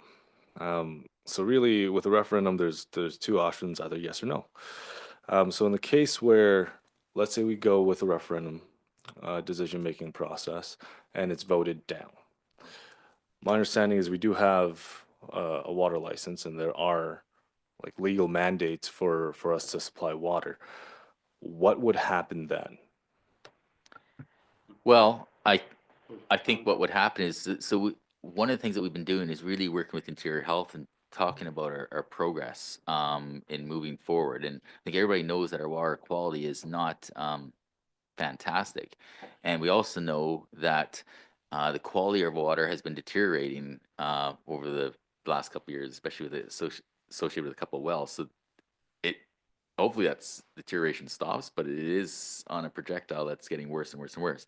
Ultimately, what is going to happen is Interior Health will give us an order indicating that we're a boil water, and an official statement will be made that the town of Vesuvius no longer has potable water through its domestic water system. Well, there's no more domestic water system, I guess, is what it would be. So that's where we will be going if we do not address the situation that we're in. We will be at a constant boil water order. Maybe Mr. Underwood, if you have Yeah, the more to Interior add. Health actually has the power to order you to do the whole treatment plant. So they can order you to comply with the Canadian Drinking Water Guidelines, which you're not doing now. And right now they're not ordering you because you're working towards it. But if you wouldn't have the option of saying yes or no. It would be, you would have to say, I don't know, do you want to borrow the money or do you want to raise taxes? Like you'd have to ask a different question. It's not the project or our project has to happen to comply with the Canadian Drinking Water Guidelines. So as a follow-up, because really the referendum would be one of the possibilities is borrowing, right? Whether the public supports borrowing this amount or not. And in the case if it's a no, then in terms of options, what would happen then? The option would be your utility rates in year one would be, I can't even calculate how many times more than they are today. Because we'd have to pay the full cost that year because we're not allowed to borrow. We have $2 million in reserves or whatever it is. They'd be drained and the remaining 50 million or whatever it is would have to be collected immediately. Actually, it would have to be collected because we have to pay contractors as we're doing the work. So realistically, we would need to charge these exorbitant amounts as cash expenditures are made. So increases immediate and huge. Can I jump in and ask Mr. Zackel? We couldn't go and say, well, we need 50 million, so we're going to borrow that. We're not allowed to borrow. We're allowed to borrow a certain percentage, or how does that work? Can you explain that, please? Yes, our debt capacity levels, every municipality has the debt capacity level where they can only borrow up to 25% of their annual revenues. So annual revenues are our tax revenues, our user fees for water, sewer, garbage, recreation, etc. So our borrowing threshold based on the 2024 to 2028, we had approximately 36 million left in borrowing capacity at that time. That changes as our rates go up, allows for more. But yeah, so there is the limits that we have to also address. So we have to take that into account. So, at the risk of beating a dead horse, so our options, which really isn't an option as Steve has outlined, is let's say we go to referendum and the project is axed, which it wouldn't be because IH would just step in. The town would now be on potable or no, we don't offer potable water, and tourism is our lifeblood of our community. So that would be not good. And if the referendum is regarding borrowing amounts and the answer is no, then every parcel, every resident would then be essentially handed a significant, like by the magnitude of orders amount of taxation notice then. Actually, I think it'd be higher than your tax notice, but yeah, it would be some part would be in the tens of thousands. We'd have to do some quick math, but 1,050, it's 100,000. It's so big. I don't know what it'd be. It'd be good for the banking industry because I got a feeling there'd be a lot of people running to the bank to get loans, but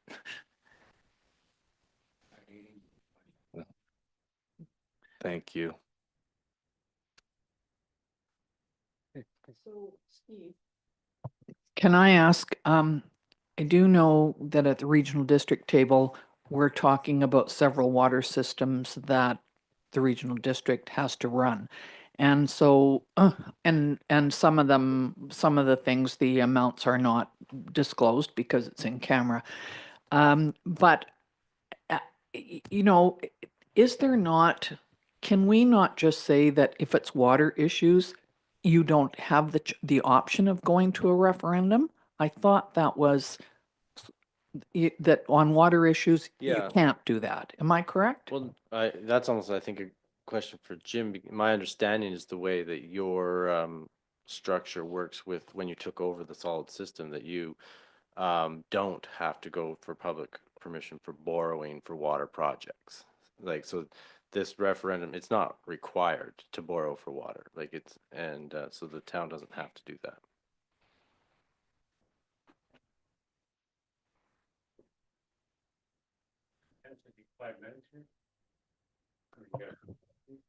Did you I'm almost done. go ahead with what you have first, and then we can quick take. a break. So there were some comments with regards to public consultation in the meeting that occurred, whatever, 6 days ago or a week ago. So the process the town followed during that special meeting is exactly what's governed within the current legislation. And I think it's important for people to know they have the ability to provide whatever information they want. We receive information in town hall, we'll distribute it to council if it's pertaining to you. So just I think want to encourage people to provide information. We read it all. It goes into consideration, and I don't want to speak for council, but I know that administration forwards all information to you, and I know many of you meet with ratepayers continually on issues that they may have. So I think it's just important to indicate that there is a communication mechanism for people to express their opinions and provide ideas. But the process that was completed on a week and a half ago, that is the framework from which all municipalities go through on for a special open meeting. There is a governing process, and that was followed. So I think what you're saying is that anytime anybody has a question on water meters or any aspect of the town's bylaws or policies, they have the option of sending an email to the town or filling in, as some people did last week, a questionnaire or a information sheet that they wanted answered. That doesn't just stop today. That is at any time. If people require more information, please do it that way, because then you know that it will be received by the town, info@asuias.ca. And then all of us, sometimes council doesn't get it unless they send it to us because it's on a different schedule, but we do get it forwarded to us, and certainly all the departments and the directors and town staff will look at it and then forward it to us to council if it's something we need to be involved in. If it's something that's a procedure that is outlined, then that information will be forwarded to the person who sent in the email. Did you have anything Thank you, else, Rick. Mr. I Weasley? think that was basically all the comments that we'd received or questions, and I think some of the responses were more like generic to it directly respond to various comments within here. But I think we've responded to everything that's in here, other than additional water meter stuff, but will be addressed on the next Tuesday. So thank you. Thank you very much. Now, Councillor King, do you have a question before this, or you want? Go ahead. That's it for Steve. Steve, about how much does it cost to put a meter of water pipe in the ground? A lineal meter of water pipe? Let's say a kilometer. Well, 1 meter pipe, it's a loaded question because is that in a paved road? If it's in a paved road, it's $900 a meter. If it's in an unpaved road, it's $350 a meter. How big is the pipe? I did this yesterday, so it's rigged. And is that, when you say 900, is that like you dig up the whole road or just like 3 feet That's where the pipe that's is? about 6 meters of pavement repair at the top of the ditch. Oh, wow. The whole wide It's width of the basically a road. whole road by the, yeah. And to clarify, is that surface pavement complete replacement, or is it just rehab? Well, that would just be patching the trench zone of the, in the 900. Yeah, as soon as you go to complete replacement, then it depends on how wide the road is we're at. Usually they're 8 to 10 to 12 meters wide, so it would be the rest of the road would be additional to that. And then that cost would be significantly higher. Well, pavement, you can see the pavement repair, between 350 to 900, the pavement repair is a significant piece of the, yeah. So when we go into a road, it's nice to do more than just the water main. And sewer and roads and all that stuff, which is why when we do have a project that we're looking at, we try and incorporate all of those things in there so we don't have to dig it up 3-4 times, right? Well, Go ahead. So that's what we're trying to move to. If you can look around town, there's some areas that we didn't. We go in and pave the 8 feet. So that's gonna be one of the options to council when we go into the town budget, because we're dealing with the water piece here. But what we're doing is in the town's budget, the other whatever 20 feet or whatever the heck it is, it comes out of the town's budget. So that's gonna be an option for council if you want to go in, fix it all, There's two different budgets that some of this stuff comes in. So that's what we're trying to get more efficient on that type of thing. Again, it is our recommendation that to go in and actually do the whole road. It just makes sense. But council does have that authority to do what we have been doing in some cases, is do the 20 feet, and that's it. So it's your decision.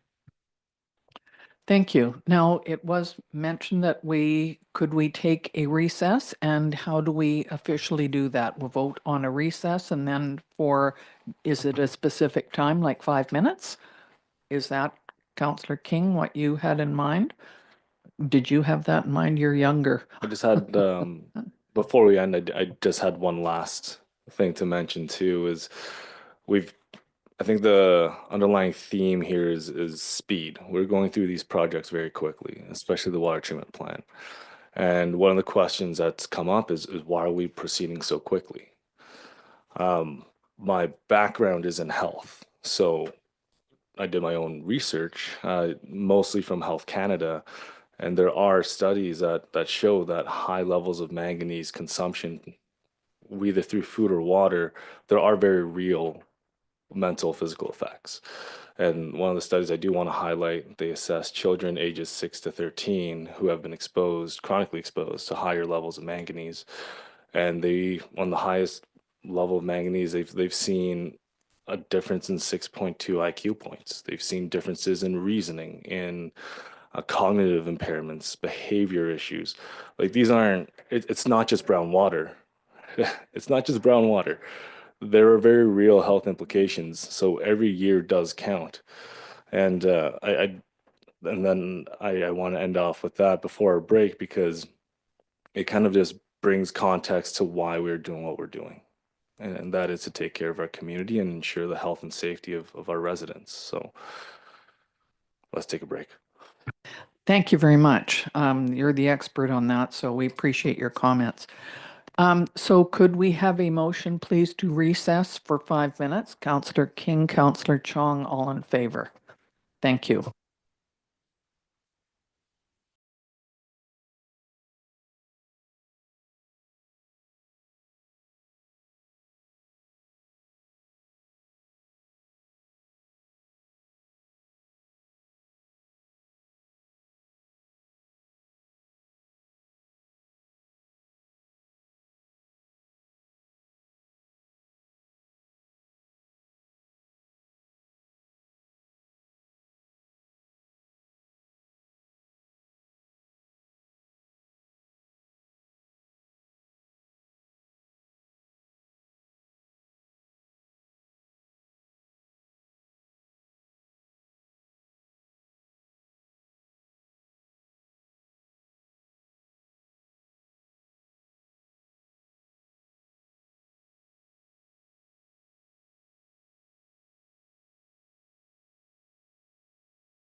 Thank you. Do we need a motion to come out of recess?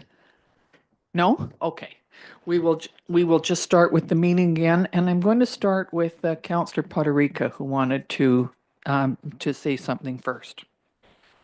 Thank you, Worship. I just want to touch briefly on the grant side. Obviously, when we began this water conversation journey, that council at the time had requested grant funding, and we were successful with about $9 million on a much smaller ask. Right? Obviously, our scope of the project has changed, and we know that some of the larger projects since have been very successful in terms of their grant funding. Rose Valley was $75 million project with about 41 million in provincial federal funding. Williams Lake was a $24 million, well, tentatively was a $24 million project with about 17.8 provincial federal funding. We know on the wastewater treatment side, 66 million project for Kimberley, which 24 of that came from the province. Oh, sorry, 66 came from the province and the federal government towards with this city of Kimberley for 24 million to make that 90 million. Obviously, our ask to the provinces could be much greater. At the time, it did involve federal funding. Council obviously has been very successful with Ministry of Municipal Affairs in the recent years, building that strong relationship. We have Minister Kang.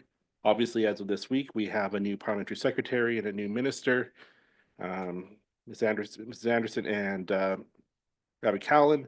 And council is going to continue working towards that to increase those values based on our new targets. So I just want to highlight that fact that we had a much smaller ask for a much smaller project, and as that project has built in terms of our sourcing for our water and our complexity of our system and the design and pre-design and environmental issues and land opportunities, that all plays a huge role into what happens moving forward. Yeah, maybe if I could just add some comments to me, because there are discussions out there that, oh, these guys got X amount, these guys got the Y amount, and it is all over the map. And there's several reasons for that. The first is every community's needs are different from a water treatment perspective. Some just need like one filter. As we've heard on numerous occasions, the quality of our water is very complex and requires a much more robust treatment process. And so that's one of the reasons why there were some cost escalations from previous. And fortunately, because we did do due diligence to ensure we knew what we had in front of us, which was one of the big cost escalations. So I think it's important to note that even when you hear all these different numbers, a lot of times, if you work the math backwards, it's usually a percentage, somewhere in that 65 to 70% that the government pays. So I know I've heard several comments, oh, X got 80 million. And I think people believe that they got their entire system paid for. I have not heard, maybe Mr. Underwood can confirm, I have not heard of where there was one grant that paid 100% for an entire project. There's always a cost share. And again, it's in that 70-30 split. If you are successful, it could be less depending on what additional pieces you have within your scope, because they don't pay for some things in the grant. But just so people are aware, again, I don't think there's any grants out there that are supporting 100% of the project, and there's always some requirement to say, if you're lucky, around 30% still transferred to the users. Ballpark, if you're lucky. So as an example, I know that Kimberley was putting in a treatment plant of some kind, which was 110 million, I think, and they got 80. And so people have asked us why we wouldn't apply for 80. Well, they had to come up with the 30 million themselves in order to get that grant. So, and if you do not have that ability to fund the rest of it, you don't get the grant. Is that not correct? So then you lose the grant if you haven't got that. Steve, do you have anything to add? Yeah, no, in all cases, you have to come up with your usually third, or sometimes it's 30%. It's always a percentage, especially on these large ones. There are a few, just to correct you, that are 100% funded, but they're really small usually. They're not in these magnitudes. But there is, someone will tell you there is a grant program that gave them 100%, but it was for, a new catch basin somewhere or something like that. It's a really it's like not, it's insignificant size projects compared to what we're talking about. Okay, thank you. Go ahead, Councillor Chung. Just following up with Council Poderica's comments too, because we've seen a lot of comparisons between different water systems, different municipalities, different populations. Also, one of which was more so Williams Lake.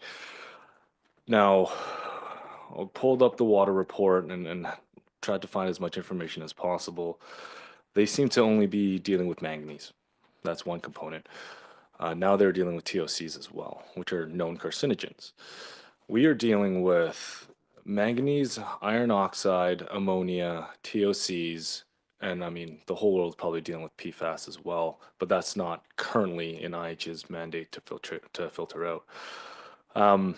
Without getting into like the minutiae of the chemistry, our water, our groundwater, with these additional components make the treatment process incredibly difficult. Ammonia eats up chlorine, which then takes it out of the chlorination system. We need to maintain a certain level of chlorine residuals throughout every single pipe in a SUIS. So if we have ammonia, then those levels are, we can't reasonably maintain them. So we need to filter that out. And then there's iron oxide, and then there's manganese, and then of course the TOCs as well. So all of these feed together and are mainly responsible for the cost escalation. So when we're comparing water treatment plants to water treatment plant, it is incredibly difficult. It's incredibly difficult. I mean, it's difficult for me to go through the information, and I have somewhat of an organic chemistry background. So I caution the public from going down that route of reasoning. It's not a bad one, don't get me wrong. There's just huge grains of salt that need to be taken into consideration. And then I lost my train of thought, but it will come back to me because we've got time. Your worship, maybe if I could just add just one more piece. And so I can't agree with Councillor Chong more. I mean, we've been educated on this stuff like through numerous reports. There's just still one more piece that's an anomaly in each system. It's a lot of times there's transportation system that's required that's different, like the transmission cost. There's different pumps that may be required. If you're putting a plant there, you need another large pipe going from X to Y. So there's a lot of additional costs to ensure that plant can operate. That, say, if you're pumping it another mile, you need X number of pumps. So there's the plant, but there's there's millions of costs that are tied into that. So you really can't compare a project with project. I mean, that's just another reason. So When you think about it, you can put your hand up again. Okay. I'm thinking that we're now ready to go back to Mr. Zackel. Am I correct? Go ahead, please, Mr. Zackel. Okay, we'll move into our 2025 capital projects. And the first project that we're talking about is in the water report for page 17. And this is the Ponderosa Drive sanitary upgrades and water main replacement. And Steve, do you want to provide some details on that one? Yeah, Ponderosa Drive was flagged as potentially needing an upgrade based on capacity. We did some research in it this year to try and understand where that was going to come, and we discovered that this is another pipe in town that's constructed in reverse grade. It's actually surcharging, so it has a high point in the center of Ponderosa Drive, and and then you say that to the works guys, and they're like, "Yeah, well, that's one we have to clean out a lot." And I'm like, "Where else do you guys have to do this? Because this is a failure. It's constructed wrong, and we need to actually reconstruct it." It's a constant operation and maintenance issue. So when it's reconstructed, it will be put into the new size that the model suggests is needed there. So your worship, maybe just as far as process, is it your wish, is it council's wish to go through every single project? Or is it a consent agenda, or is it every single project that's going to be your process? I just want to ask, because I mean, some of this stuff was discussed actually in the first hour. Some of it I think is very self-explanatory, but if council does want to go through each one, we will. I think it's a good idea to go through these because they are specific. And certainly a lot of the conversation maybe on some of the issues relating to it have already been looked at, but I think we should go through each one. That's my thinking. Oh, is that okay with everybody? Myers, you okay with that? Yep. Okay, let's do it that way then. Thanks.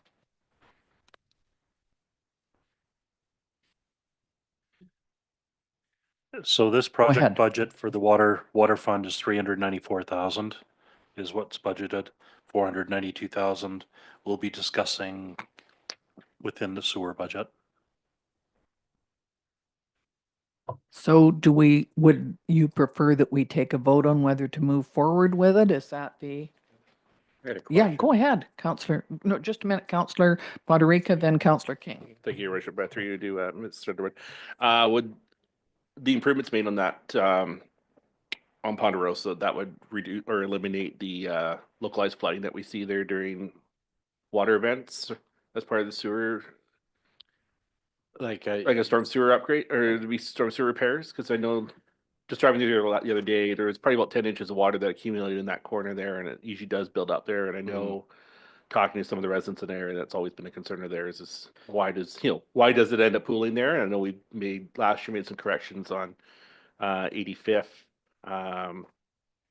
just north of the plaza there, that also eliminated a bunch of those issues that in longer floods and So yeah, I guess the way this one's structured is in my mind, the sewer project's triggering this. The asset management plan shows that water main is slated for replacement. So what we've done is we've combined the two, and I'm suggesting doing it at the same time, in which case we get to rebuild the whole road out of the utility funds. When we're doing detailed design of that, if there's stormwater issues, we get to just add it in as an incidental repair while we're doing it, because we can address the storm while we're reconstructing the road. Go ahead. Thank you, Madam Mayor. I guess I just look at the estimates here, and back to the roadworks, you've kind of split it between sewer and water, and I think it's great we can do both at the same time. So in actual fact, it'd be about 12,000 to do the road, and it includes the boulevard. So when you say boulevard, what does that mean? Boulevard restoration is simply just bringing the edges of the roads up or repairing them back to whatever standard, because often we do have to dig them up. It's part of our trenching. Like these new sewer mains or new water mains won't exactly be under pavement. They will be in the road right away. So we do have to repair sometimes lawns or driveways or so on and so forth as we go through the boulevards. Not so much a question, but a comment, because we do have a few of these types of projects coming up. And I know there has been some feedback from the public, like why are we spending so much on a small piece of road, and why does everyone have to pay for it? I would just like to remind that we are a community, right? Just because this isn't your road, it doesn't mean it doesn't affect the families, the businesses, the people who live on that road. And there's a good reason why this is a high priority.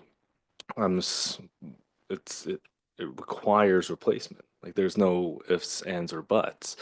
But I would just like to remind that again, like we're all in this together, and we can't just exclude certain residents in certain parts of the town just because their infrastructure is worse than your current infrastructure, because I will bet you eventually your infrastructure will come due as well. So just as a gentle reminder.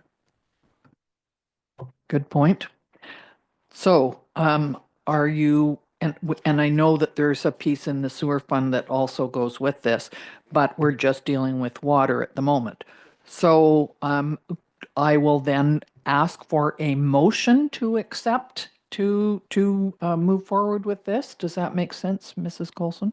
You could do it that way, or you could do it by exception and kind of take them all on consent at the end, except for the changes that you're asking for certain projects.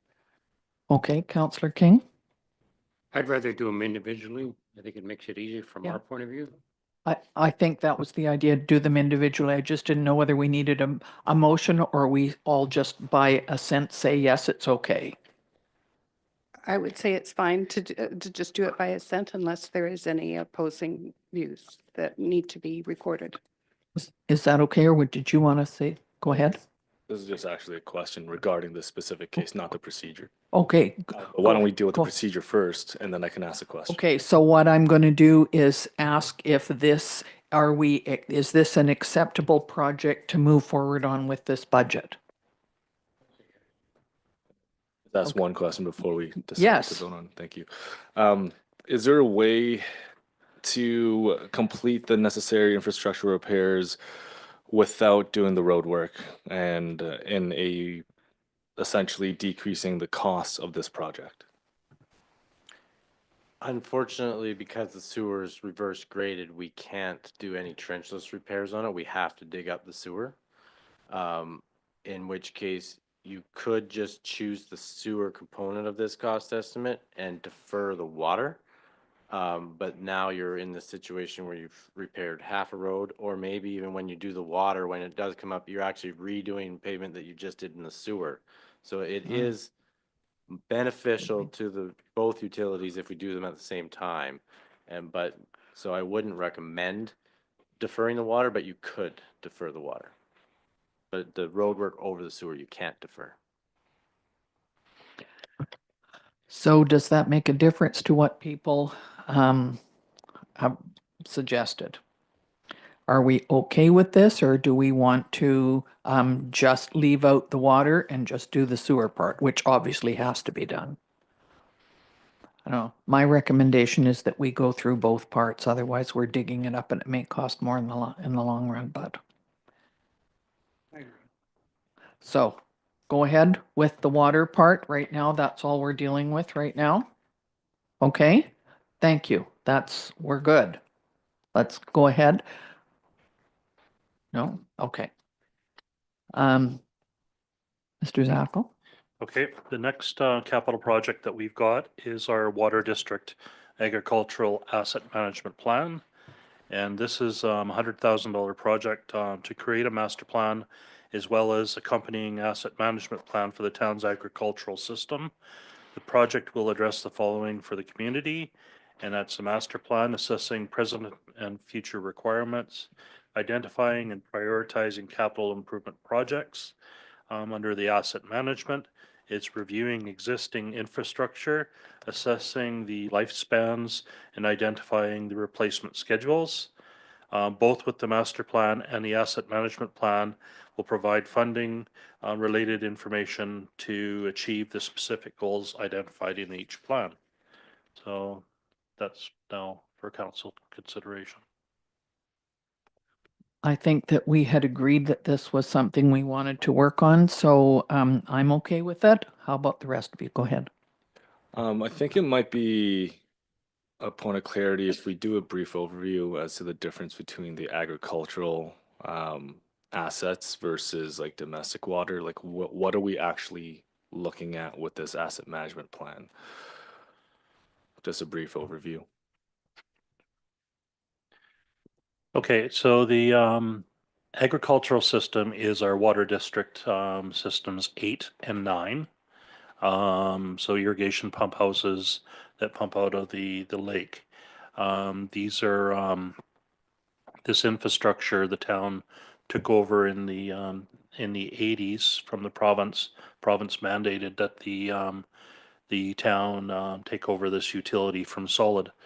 So we have done the water asset management plan, but only for the domestic portion only. So that domestic portion includes all of the town well systems, and into the irrigation district, we've also twinned a number of properties. So the water district twinned properties are included within our existing domestic water system asset management plan. What has not been done is the irrigation component of the water district system. So there's a number of properties in the rural area, as well as there's a few properties on the west side of Osoyoos Lake that are still on water district irrigation within the town of Osoyoos.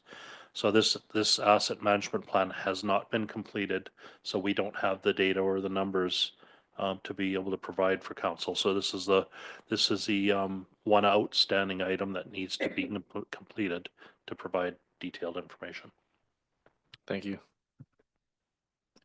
Thank you, Councillor- Madam Mayor. Okay, Um, and then Mhm. Councillor Chong. Just a question. This year 8 and 9 will still continue on even if we build a new plant. Correct. Okay. We don't. Thank you. That is correct. We don't want to be providing treated water for the irrigation systems. That would be way too costly. So it's much better to keep the irrigation system separate as than the domestic system. Councillor Chong, do you have something you want to add? I do. Oh, sorry, Jim, go ahead. Thank you, Madam Mayor. Are you aware of, has the RDOS done any type of management or asset management on some of the properties like in A and C around us? They may have done within their own water irrigation systems, but not within ours. So for area A where we've got the water district system, they wouldn't have done any of that information up for it. And that's because the town has taken over those two systems, right?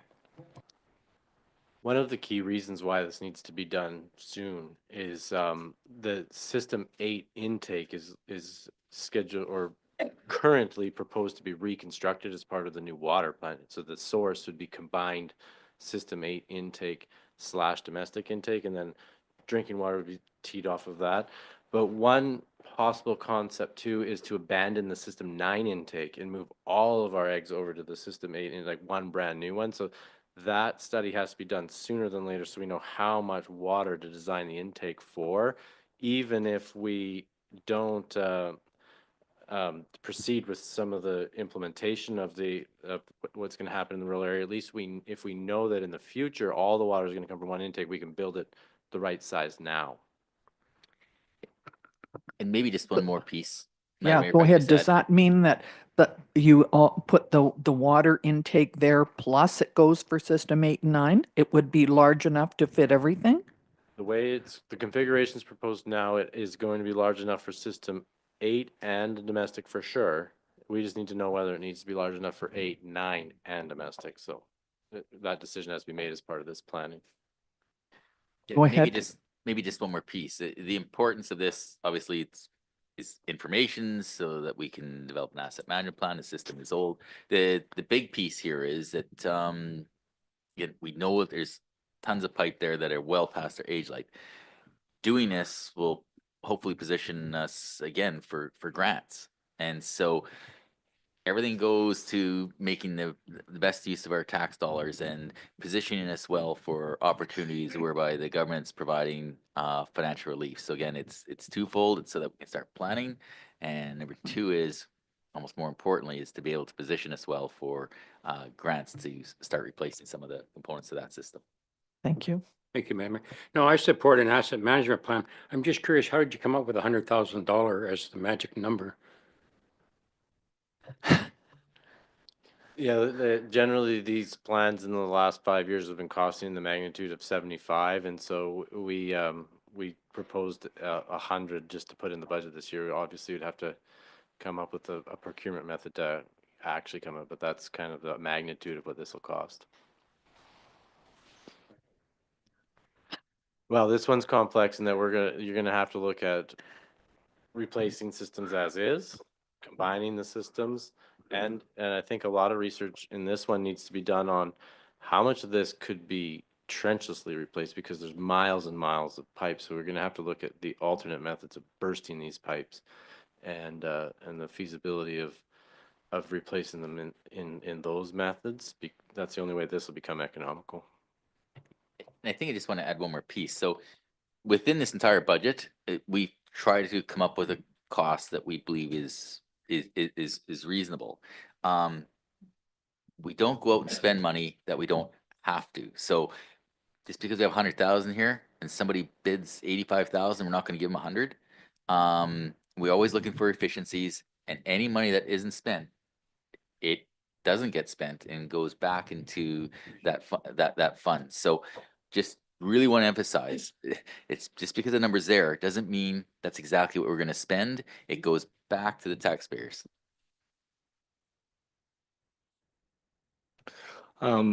Just a point of note, why this asset management plan is important. In 2023, our drinking water consumption was to the tune of 2.4 billion liters, and the irrigation system was 4.7 billion liters. So the irrigation system uses almost double the amount of water. Of course, it's not potable, it's from the lake, if I recall correctly. But that gives some context as to wear and tear to the infrastructure. And we need that information critically because agriculture is a huge component of our region. And in terms of food security and making sure that our farming community is well supported, this asset management plan brings us many steps closer to that outcome. Councillor Puerto Rico, thank Your you. worship. Through Mr.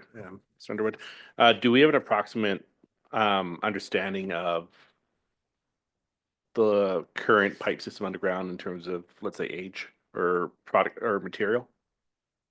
Yeah, we do have a current, in our GIS system, we have a current inventory of all the irrigation system pipes with their age, size, location. And so the current condition is only based on age. It's not based on us taking a sample of the pipe and somehow testing it.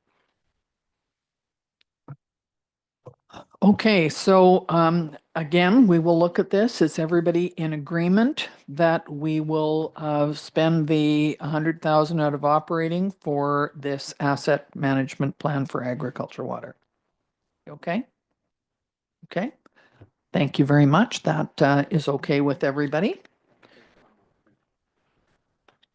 Okay, yeah. Did he Bob say had okay said too? yes too. Okay, thanks. stretch, but. The Thank you. next project within the capital plan is the Quail Place reconstruction. This has got three components to it. The roads of 548,000, water of 231,000, and sanitary sewer of 147,000. Steve, I'll pass this one to you again. In preparing the capital budget, this is an example of asset management kind of at work. I guess we call them the Daves, pointed out that they've had 4 water main breaks in Quail in the last 2 years. And we're like, well, that is a sign that we have an asset that's at the end of its life. So Quail, when you look at the water capital plan, was one of our lowest priority pipes because it only services the houses on Quail. If it fails, it's only a small number of properties that are out of water while we fix it. But knowing that it's in a break cycle means that it is at the end of its life and we need to replace it.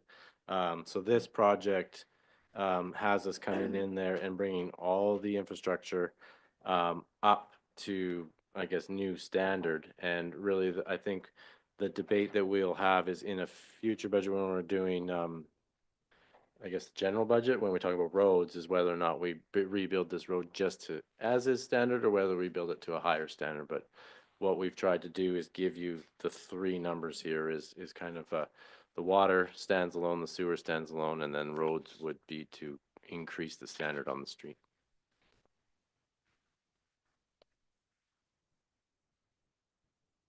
I guess I just compare this to the previous one we just did on Ponderosa. There's no contingency fund in this, so are we pretty happy with the numbers here? Yeah, we've got I've got more detailed cost estimates, I guess, that we could share that do include contingency for each one. When do we get to see the updated details? Sir, what are you referencing as far as the detailed quotes and how many? Well, it says Liters of- Yeah, Now, there's no contingency in this, on this paper. So if we go over, what do we do? so I guess with any project, there's always a risk. That's why we attempt to put a contingency within the budget. But if it does go over, we'll come back. We'll inform council of it like any other project. That within True's estimates, they do have some contingency embedded in there with any of the project sets that we do.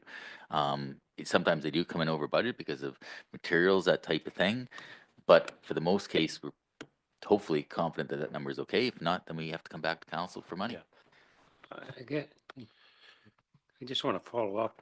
I understand the numbers and kind of your rationale, but I don't see a contingency in it. Yeah, Here you're right, do the curbs and everything on the road, which I think is not necessary.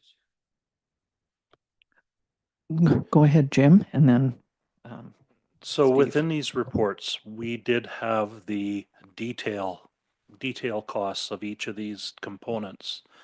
We didn't want to have that included in the budget packages because that gives the prospective contractors the ability to bid within exactly the budget.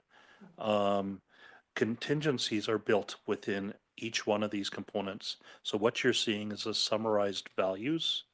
But rest assured, each of these numbers has a small contingency factor built into it, and that is what is projected as the actual cost for the project.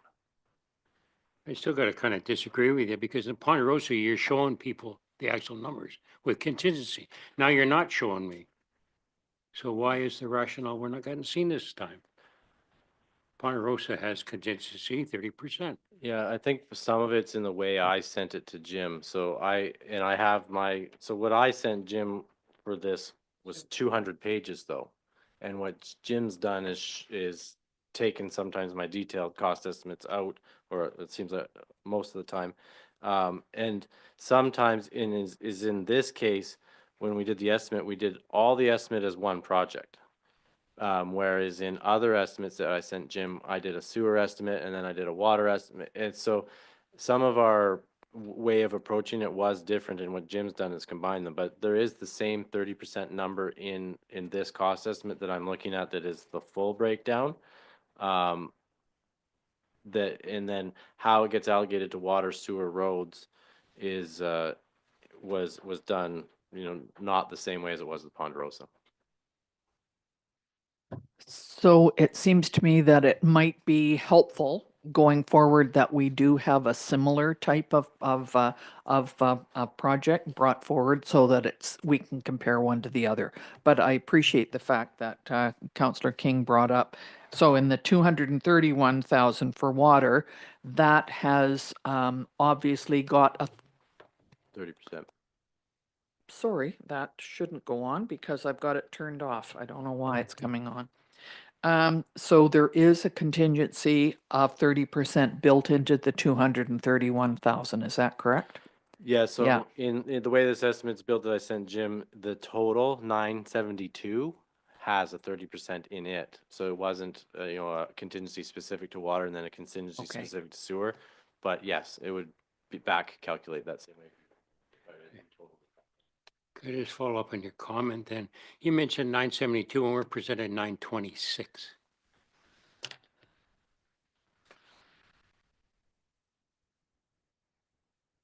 Can you turn your mic on? I can't hear you. And We get back. Yeah, sorry, GST my we get number includes GST. Okay. I'm seeing it here. Yeah, well, I have 5% GST on top of all that. Okay.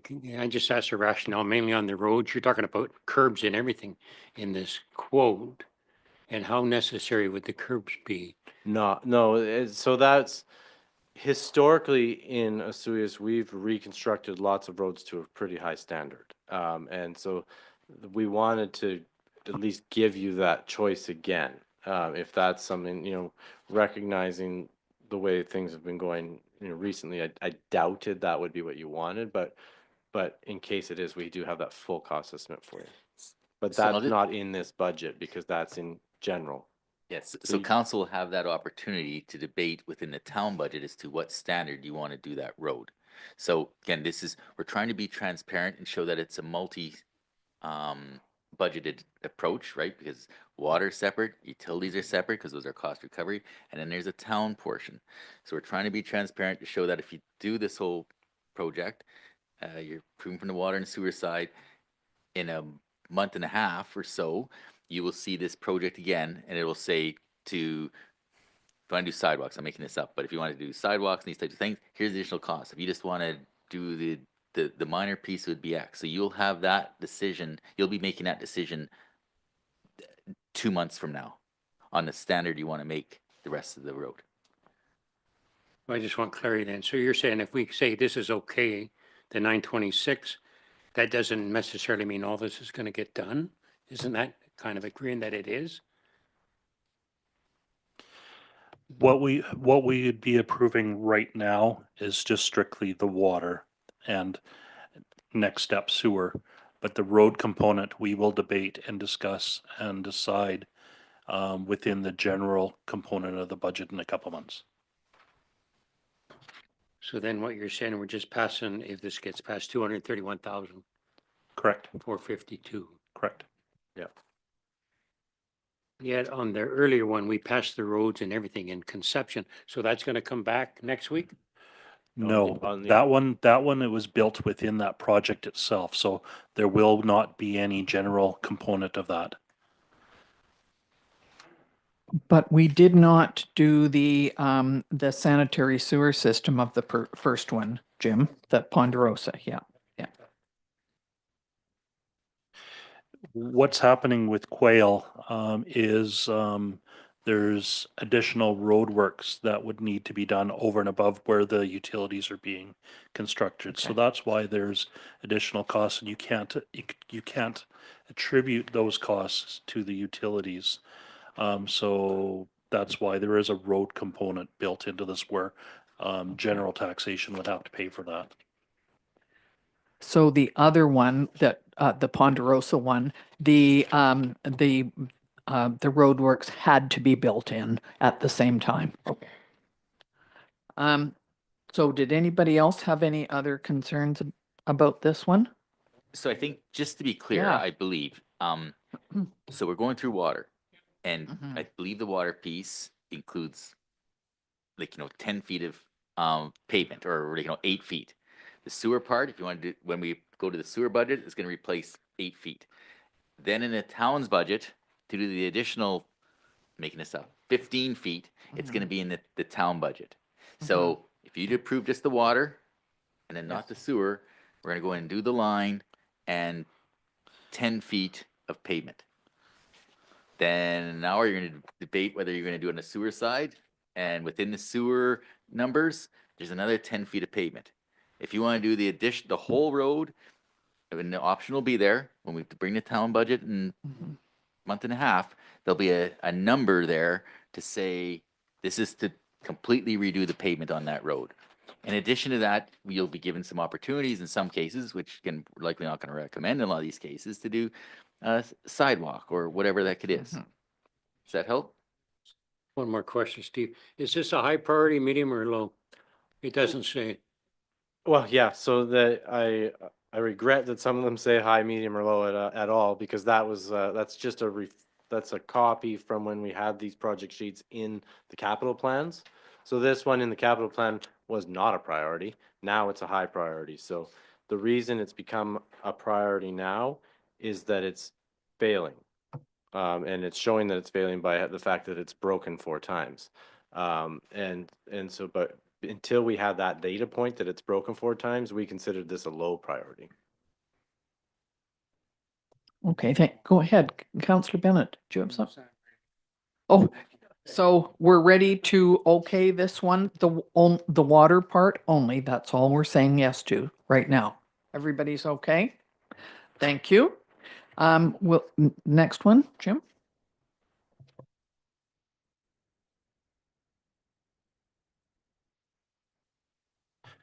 The next one that we'll have Steve speak to is our water rate development, implementation, and conservation plan for $125,000. Can I just say that on page 2, the water budget page, it shows it at 125, and somewhere else it shows it as 100. So is it 100 or 125? It's 125. Okay, great, thank you. So Go ahead. we need a water conservation plan. Mhm. Oh, The water conservation plan is a requirement of grant funding. Any new grant program that we apply for water will have as a mandatory plan, a water conservation plan. Water conservation plan act will have to have a target for water conservation, and we'll have to then measure our track, like how we perform against the targets we set, and it will be our goal here to adjust our rates to achieve our target, whatever we choose. And so once in the water conservation planning stuff, we as a group will pick sort of the targets that we're going to try and achieve. And then we're going to need to utilize a rate design company of some variety to help us design our rates and our strategies to achieve it. And then potentially after a few years, update that work so that we can reflect on whether or not we're getting there. But so this study would be to do a water conservation plan and a rate design. And hopefully we allow some water meters installed. We'll start getting some data so that the rate designer can use our actual data to help us design the water rates. I guess I just relate, you got this, if this gets passed, not to be done to the fall of next year, but you implied it's kind of important to get grants, so we would miss opportunities for grants this spring? Well, we could start with the water conservation planning work first, so that could be done earlier, but I would wait till the water meters are in and we got water meter data before we start doing rate design, so we can actually see some of our actual use versus all the data we have now. Okay, and actually, when I look back, it is on page 2. In other words, right, the second page, and it has, you have the list, Jim, of the water capital projects on page 2 of 3 at the very beginning, and it does say the water conservation plan is 100,000, so it's been changed. that's But correct, yeah, and yeah, I'll correct that error of Sure. mine. Yeah. thanks. Page 47.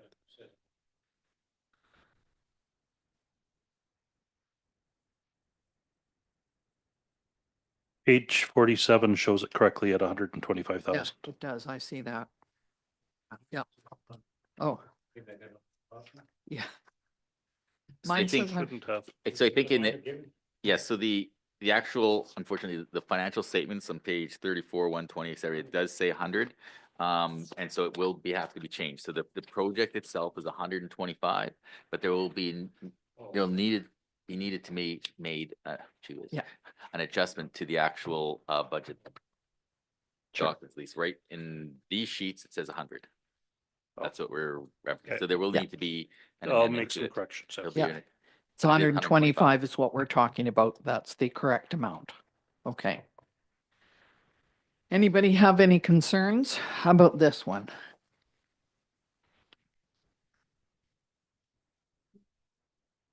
No, we're okay with this then? All right, thank you.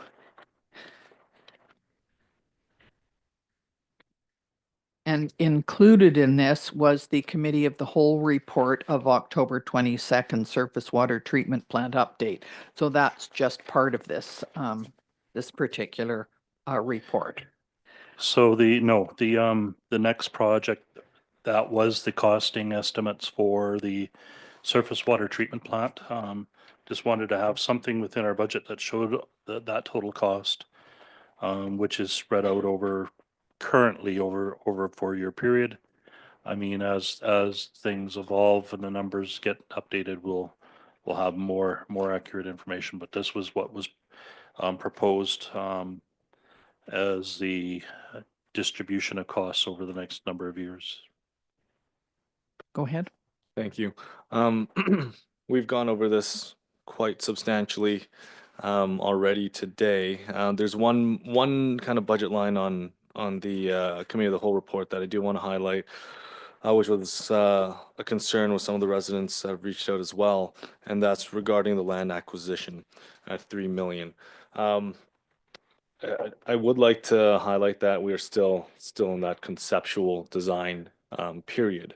We still don't have a specific site for the water treatment plant. We're aggressively pursuing a regionalization for this treatment plant. But of course, I mean, even with regionalization, That's a process that should have started again 10, 15 years ago, and it's complex. Not off the table. It's very much on the table, but the $3 million kind of range is again it's a moving target. We don't know the ideal site. If we do put it up around the golf course, there's going to be a lot of blasting required because it's all rock. Every potential site has pros and cons. If we go with a more regionalized approach, we might need a bigger site for future expansion if we're servicing more parcels and a larger population. So these are all of these factors are being taken into consideration. So it's I would say like the $3 million kind of price tag is more of a place marker. But until we have more information and more data, I'm assuming from the geotechnical studies and other studies, then we'll have a clearer image as to what that number will look like, and also with federal government assistance and things like that. Having a combined project with regional district was brought up. It was brought up at the regional district table as well. The rest of them that were there and the staff were not agreeable with pursuing it at this point because many of them already had things in place.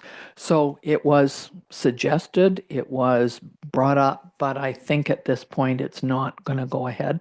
Oh, I think at this point we're probably going to have to do our own. That's what I would say, although it certainly makes sense to work with others, but I'm not sure. It may come up at our meeting that we have with Oliver next week, and that's possibly on the agenda, so we could look then too. Thank you, Madam Mayor. I was just looking and basically the project contingency 5.01 of 3,146,000. I'm glad to see that in there because it says project contingency, but basically what that's showing is assumption for escalation, inflation, and interest rates to cover the difference in the cost from today to where you figure the contract will start. Because I was kind of concerned it shows 80 million by the time we get a year from now, or 2 years is going to be 84, but you've covered that in here, which is great. Thank you. Thank you, Madam Mayor. I guess, Jim, when I look at page 47 in this particular line item, and the budget's for 4.9 million this year, and you mentioned 66% grants and then reserves. How do you formulate how much comes out of reserves? Is there a percentage or is it just a good number? It was basically what we had available during the budgeting process, trying to come up with utilization of a portion of the reserves. If we would have had more in reserves, we probably would have recommended that more be utilized towards it and less be borrowed. But we don't have that large bucket of cash, unfortunately. And I guess you got 60%, 66% for grants. Is that a realistic number on past experience? On average, grants will come in between 66 and 70%. So we're budgeting on the low end for grant funding. Of course, this project is subject to getting that grant funding because we can't afford to pay for the entire project. I mean, that's why we're trying to accomplish all of the work that's being done, lobbying the provincial government, working with Interior Health. We're trying to do all of the steps and processes to ensure that we can get that additional grant funding. So if we were fortunate enough to get 70% instead of 66%, it would assist the bottom line greatly. But it's something that from budgeting, we needed to ensure we had something, and so we put the minimum amount in for doing our processes. I don't know, maybe I'm trying to figure this out, but you got 60% grants. Okay, we say we hit the target, then why would we need 24 million borrowing if the project stayed at the 80 million? That's the numbers that balances to that 80 million. 66% of this whole budget That's correct. So basically 27, would be roughly 48,000. 27,000 or million is basically the other 34%.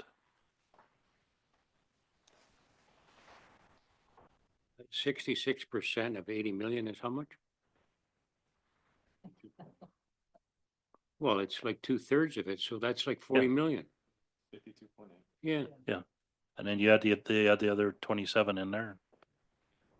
It comes to 80.2 million. Thank you. Yes, go ahead. I just really just had one more comment regarding regionalization. It seems the largest difficulty with regionalizing a capital project of this size with regard with domestic water is people, municipalities, regional districts are more amenable to come to the table when they actually have water issues. And our surrounding areas don't seem to have that problem.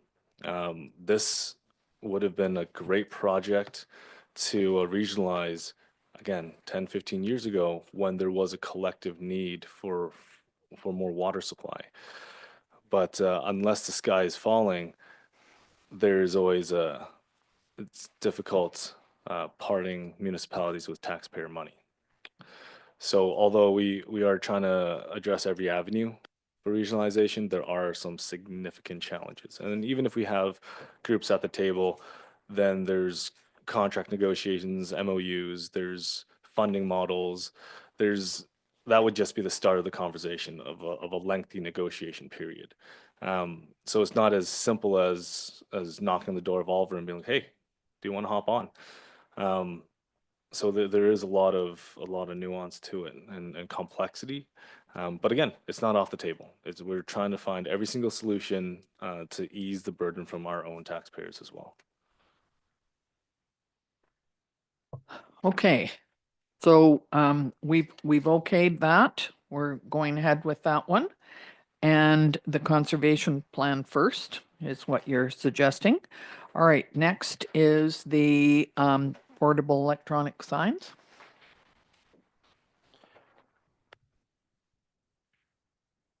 Okay, so we've got before council the LCD portable electric signs, MODI approved use on highways.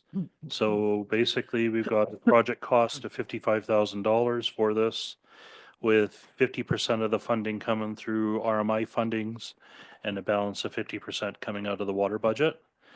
We utilized the portable signs this last year to try to keep the messaging out there for the public. And I believe that they worked out very well.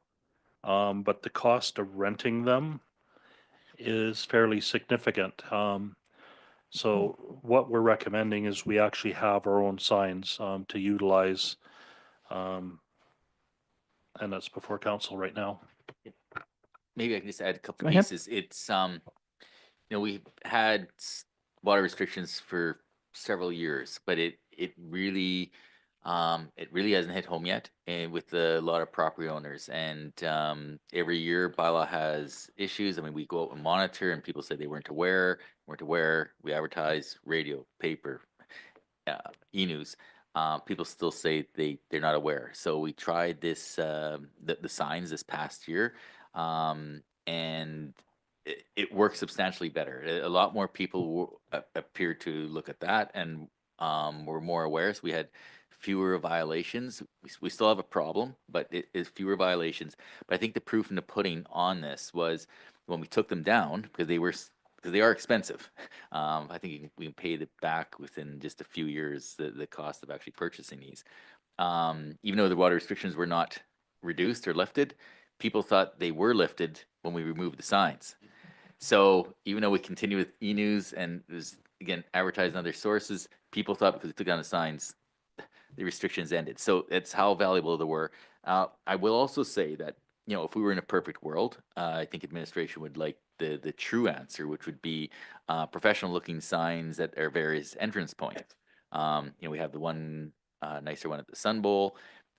Really, there should probably be one, on the corner and on Highway 97 to anarchists. But we do understand the cost of those is substantial. Like to do a sign, a one LED sign plus the poles, you're looking at over $100,000. And if you were to put one up with 2 or 3 signs on it, you could be 200,000. So I think just so council's aware, I think that would be the preference, but due to budget constraints, this seemed to be a good mechanism to inform the public, but it wouldn't be the recommended. If money was no object, I think we prefer to do another approach. So, but council does have that option, and it is important to note that we will advertise the water restrictions on it. But obviously, using RMI funding as part of the source, we will advertise some of the events that are going on to meet the RMI criteria. Can I ask Director Appleby? Councillor Appleby, you had a question. You go ahead, please.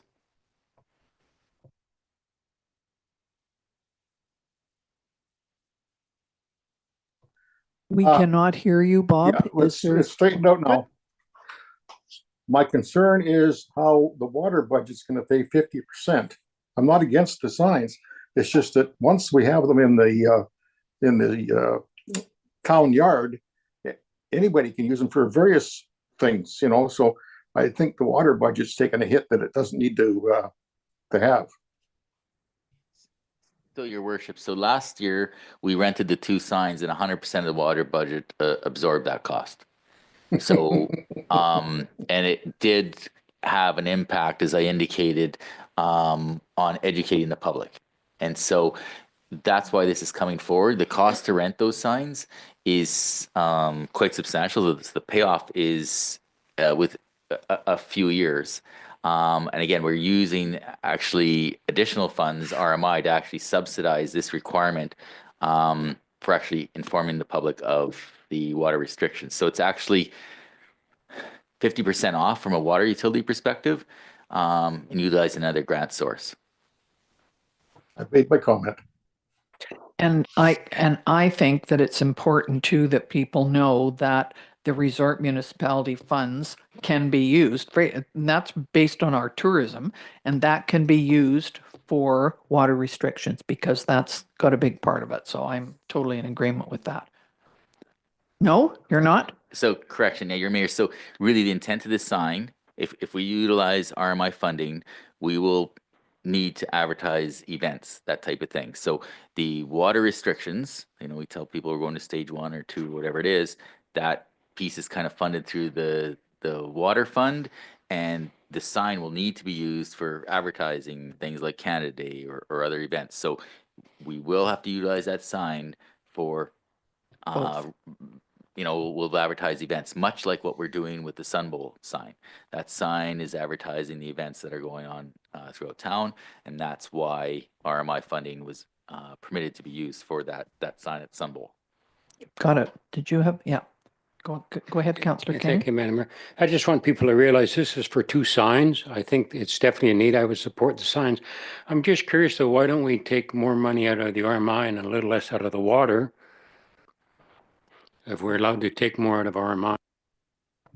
Well, I think we also have to be, the RMI indicates that it has to be used for resort business. I mean, so we know that we need these signs for water. At least it's proven to be an effective mode of communication. We know that. And so we thought like that's the primary use for these. Honestly, if we didn't have the water restrictions communications issues, this would not be here. So we thought that there's an ability to actually leverage some dollars for almost a secondary use of these signs through RMI. So I think the more you put onto RMI, the more it may be questioned as far as purchasing these signs. We start getting into a 70-30, we're probably going to have to start recording, okay, how many times are we putting water restrictions stuff on here versus emergencies versus road closures versus X or Y.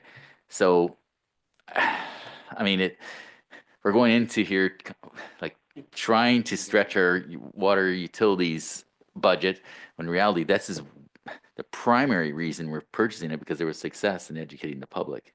So I'm not really giving you a great answer, but it's, I think you start walking a fine line when really the foundational reason for this is for water. So going more than 50%, we have to sign off and report this information to the province. And I agree. Go ahead. Well, even if, like, let's say we determine it by time of, you know, the message is shown, right? So let's say we do make it 75% resort municipality funds, 25% water budget. Well, those the water restrictions, that message is only going to be there a quarter of the time, and that limits its effectiveness. So I think to echo Mr. Risling's comments, we are very fortunate to have the ability, period, to use resort municipality funds. But there is a line where we do need to stay appropriate. Yeah. Absolutely, because we have to fill in forms and send them into the province about RMI funding and how we've used the funds, very specific forms. Go, Councillor King and then Councillor Appleby. I guess I still relate to the RMI. You got to send reports in even if this stayed as it is. So how much more work would it be if you change this number? so there's two things. First of all, we have not incorporated this in our budget request. So RMI still has to ultimately approve the projects that we put in. So we're believing that we can slide this in because there is a signage piece. But again, we haven't received approval, from RMI yet. So we're pretty confident that this is going to occur. I guess the thing is, we're fairly fortunate as a municipality to receive that RMI funding. Do we want more? Absolutely, and that's a big push of council to receive additional funding. At the same time, I think we really want to be cautious in how we utilize those funds and to stay under the radar and ensure that we are actually being upfront and transparent in what the use is. And pushing those boundaries is not something I would recommend. There's tons of municipalities that want part of that RMI and potentially actually removing that as a revenue source for the town. So I would highly recommend that we try to do what's right and not push those boundaries. How many more years is RMI available?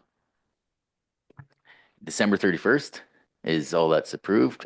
So we're hoping, and there's no indication that is going to be changing for 2025. We are going to be going through a process to develop our next RMI plan. So again, we're hopeful that program is going to continue. We haven't received indication that it's going to be changed, but it's usually a 4-year term, and it's coming due at the end of the year, so it could change. Go ahead, Councillor Appleby. Just adding to this, if the sign was taken down to the beach because we had a beach fall, what do you call it, where your beach water is no good, and put there for a couple of days while the water changed out, that would be a good MRI situation. And if we were able to use the sign to advertise in advance where a parade is going to be and what the closing hours for the highway are, that would be another reason. So there's other possibilities to use the sign and take it somewhere for a couple of days, then replace it back to where it was advertising water restrictions. I'm just saying that there's 1,000 reasons that you could use the sign that benefits tourists. Can we not, I mean, if I'm listening to you correctly, we can use the sign with using RMI projects for 50% of it because they're paying for 50%. And that could be used anytime. We can use it for 75% so long as we can keep them happy that we're using it. I don't. No, anybody? I'm sorry. I don't. Do you have something to add? Okay. Go ahead, Councillor Bennett. Thank you, Madam Mayor. What if you just took one sign out of the resort municipality fund and one out of the water budget? Then you're just applying to RMI for one sign. So with what we could do is do 2 service packages, and so I think the amount would be 27.5 with resort and 27.5 on water. So it's just it's really 50% is the same as 50% of two signs versus Except, you know, one and explain one. to RMI and why two signs and you're not Yeah. explaining about the water Oh, budget. So That's all. basically, okay, Yeah. making it more simplified in Yeah. this, do one, for water and one for RMI. I guess that isn't a bad approach. I think one of the issues I think that we saw is that actually having two, points of communication being in front of town hall and, closer to Nestor's, having that message on the water restrictions in two areas is beneficial. And if we were to do that approach, which I like from a simplistic perspective, well, then that sign, we couldn't put water restrictions on. It would have to be exclusively used by RMI. So it's good. Right, technically, I guess, you know, unfortunately that's what it would be. Thank you, Worship. I just want to point out, yeah, obviously, there's a substantial savings when purchasing the signs versus renting them. In the report here, I think it's 38 weeks of renting would cover the two signs. Based on what we paid last summer, we do know that they were effective. We know that when we originally installed them, we intended them to be for water education purposes for the summer for restrictions. We know we did use them for pedestrian traffic safety enhancements in terms of messaging, as well as I know at the start we did Happy Canada Day, and it's certainly a reminder that there is pedestrians crossing, and you know, there certainly is a good option for us to promote those, you know, especially our larger signature events, but other changes in the community, the emergency management side there. You know, the signs are movable. We can run the same messaging on both. We can run different messaging on either one. It does allow us to change that messaging as we need to. So whether it's 75% water or 25% water, messaging that's going through those signs in terms of the usage of them while they're displayed, it's a good education opportunity for the town. Thank you. So are we agreeable with what has been presented? 50% RMI, 50% water budget? If I want to make sure that we're all in agreement with that. If we're not, then we need to do something different. You okay? Question. In your budget, do you show the whole 55 coming out of water? No, I show 27,500 coming from reserves and 27,500 coming from RMI. Thank you. Okay, Jim, you all right with this? Okay. All right, thank you very much. We'll move on to the next one. Bob, you're okay? No, but I'll live with it. Thank you. All right. Now, the next ones are coming out of 2026, but we're still having a look at them, correct? Correct. So what we're trying to do is give council a snapshot of some of the projects that are coming forward that are planned for 2026. So not necessarily are we needing to approve them right now, but to have them on council's radar that this is what we're projecting for 2026. Mm-hmm. And the first project that we've got is the well number 10 implementation. Would you like to talk to that one, Steve? The reason I created this project sheet was more if we start stalling out in our surface water project that we need to add more water capacity to our system because we're out of water, and or if our water meters aren't as successful. I'm really hoping that we get to just defer this or delete this item as we move forward, but it's there so you know what it would take to get more water into the system. But it's definitely not one that we want to actually do. I'm hoping to see a demand reduction with meters going in and therefore our water issues starting to subside. So it seems to me that we have to have this just because we're going to need water, and we may not have to have it if we next year at this point we'll look at it again. Am I correct? Is that how we're going to leave it? Yeah. Yeah. The water conservation plan work that we're going to do, we're going to set some goals and we're going to show that, you know, we can supply that water with our current wells if we set our goals properly, while we build the surface water project. Oliver received a 47% water demand reduction when they put in their meters. If we got half of that, we would be laughing. So we need to reduce our demand and therefore hopefully reduce other projects and start moving some of these out. Thank you. Go ahead. So I noticed that this specific project, well 10 implementation, is slotted for 2026. Um, so it wouldn't. I mean, I like that we do plan out ahead of time. Um, but we'll most likely be revisiting this project next budget cycle, and depending on what the situation is with water conservation and the status of our water treatment plant, we may actually defer another year, and then potentially, ideal scenario, rainbows and unicorns, this project would then be deleted essentially in 2 years. Yeah, that's what I'm trying to say is you actually need it now. We ran out of water a few years ago. So you actually needed it a few years ago. But we're saying, well, there's no point in doing this if we have good momentum on our other one. It's the water restrictions and the changing message signs. All these other things are what you have to do to mitigate the fact that you don't have enough water now. But yeah, if we can keep going on a good pace and achieve some conservation and or continue with our restrictions, we can defer and hopefully delete this project in the future. So just one more piece. So, and I know everybody realizes this. So, and as Mr. Underwood indicated, like our pumps are running full blast, right?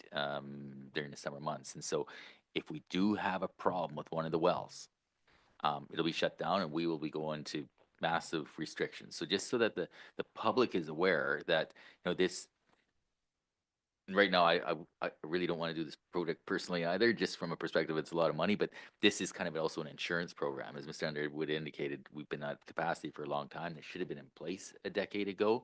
So it's just, public is really concerned with the expenditures that we're doing. When we don't put insurance programs in there, things can go really, really wrong. And so if they want more insurance, so if something goes wrong, this is what it costs to continue with our existing, well, still water shortages, but and a bit of an insurance program. So I just want to make that clear because people don't really complain until it really goes wrong. And we've been really, really, really fortunate in that things have continued on. But again, there is no insurance program within our system. Yeah, and so if you watch the news this summer, you saw the city of Merritt had this exact problem. They were running like you were, all wells on, and then one of them had a catastrophic failure, and they couldn't fill the reservoirs. And so that's the situation that you will be in if one of your wells has a catastrophic failure in July because you're relying on all of them. We keep trying to recommend that you have one of them in the off position at all times and cycle through them so that you have a backup available in case one has a catastrophic failure. I'm I'm seeing that it is 12 o'clock and I'm thinking that that is lunchtime. And so my assumption is that we should put this on hold, whatever we do officially, and come back to this after lunch. Is that correct, Mrs. Coulson? Yes, you could call another recess for the next time of your choosing, half an hour, an hour. Would 30 minutes be enough or 45 or what? What are you thinking? Yes, it is. So it would be 30 minutes then. Would that be okay? Let's try that. Okay, so recess for 30 minutes. Everybody in agreement? Thank you very much.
Thank you very much.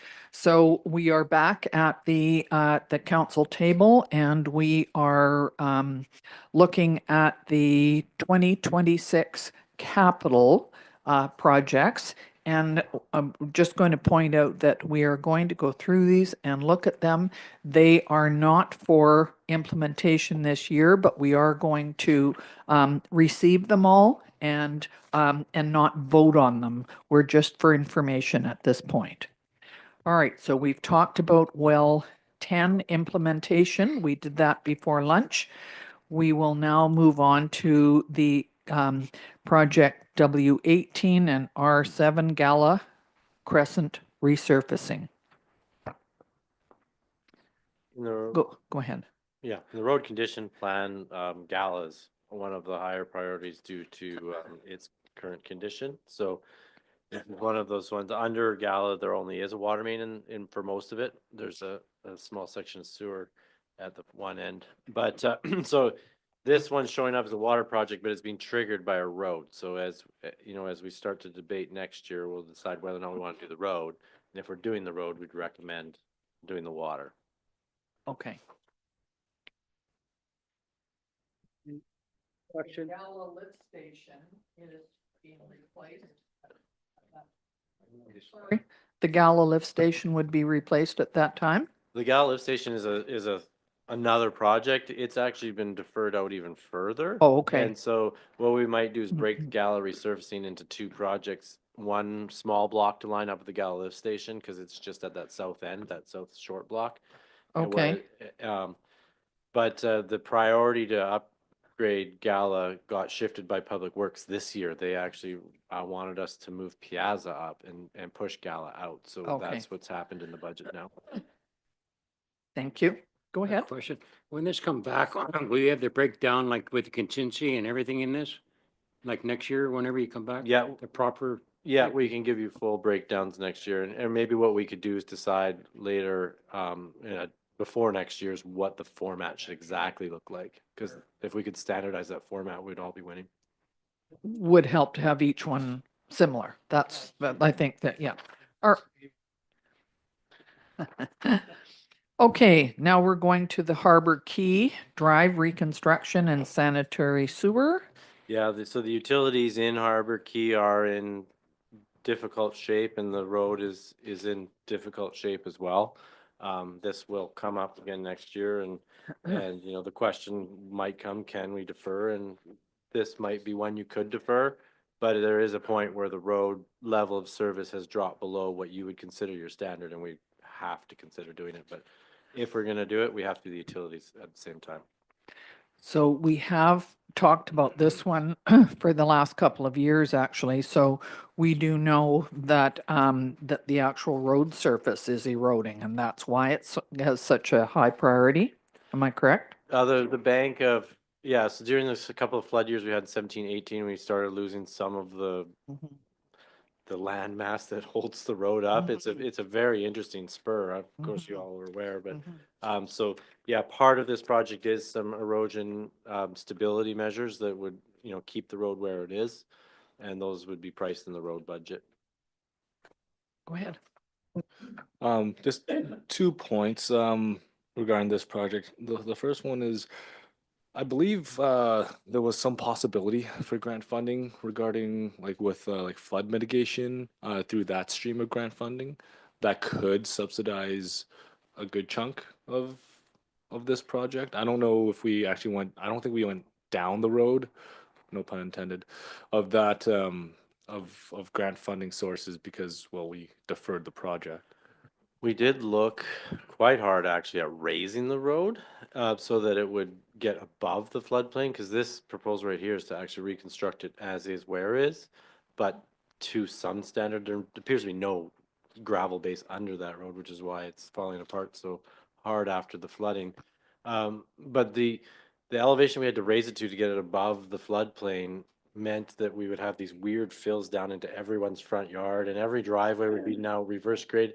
It cascaded into a really onerous project, and it would have huge impacts on every driveway. And so we decided to just trim it back to this, which is just fix the utilities, rebuild the road, Next time it floods, those people will still not have access, therefore have to be evacuated.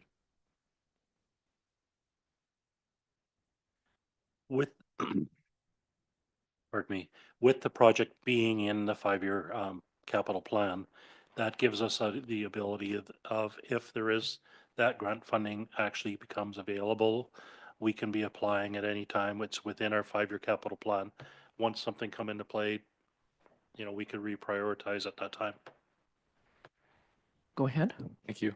And then to the second point, if I recall correctly, when this project was kind of first brought to us, it was the price tag, I think, was around the 1.8 million mark. So there seemed to be a significant price increase.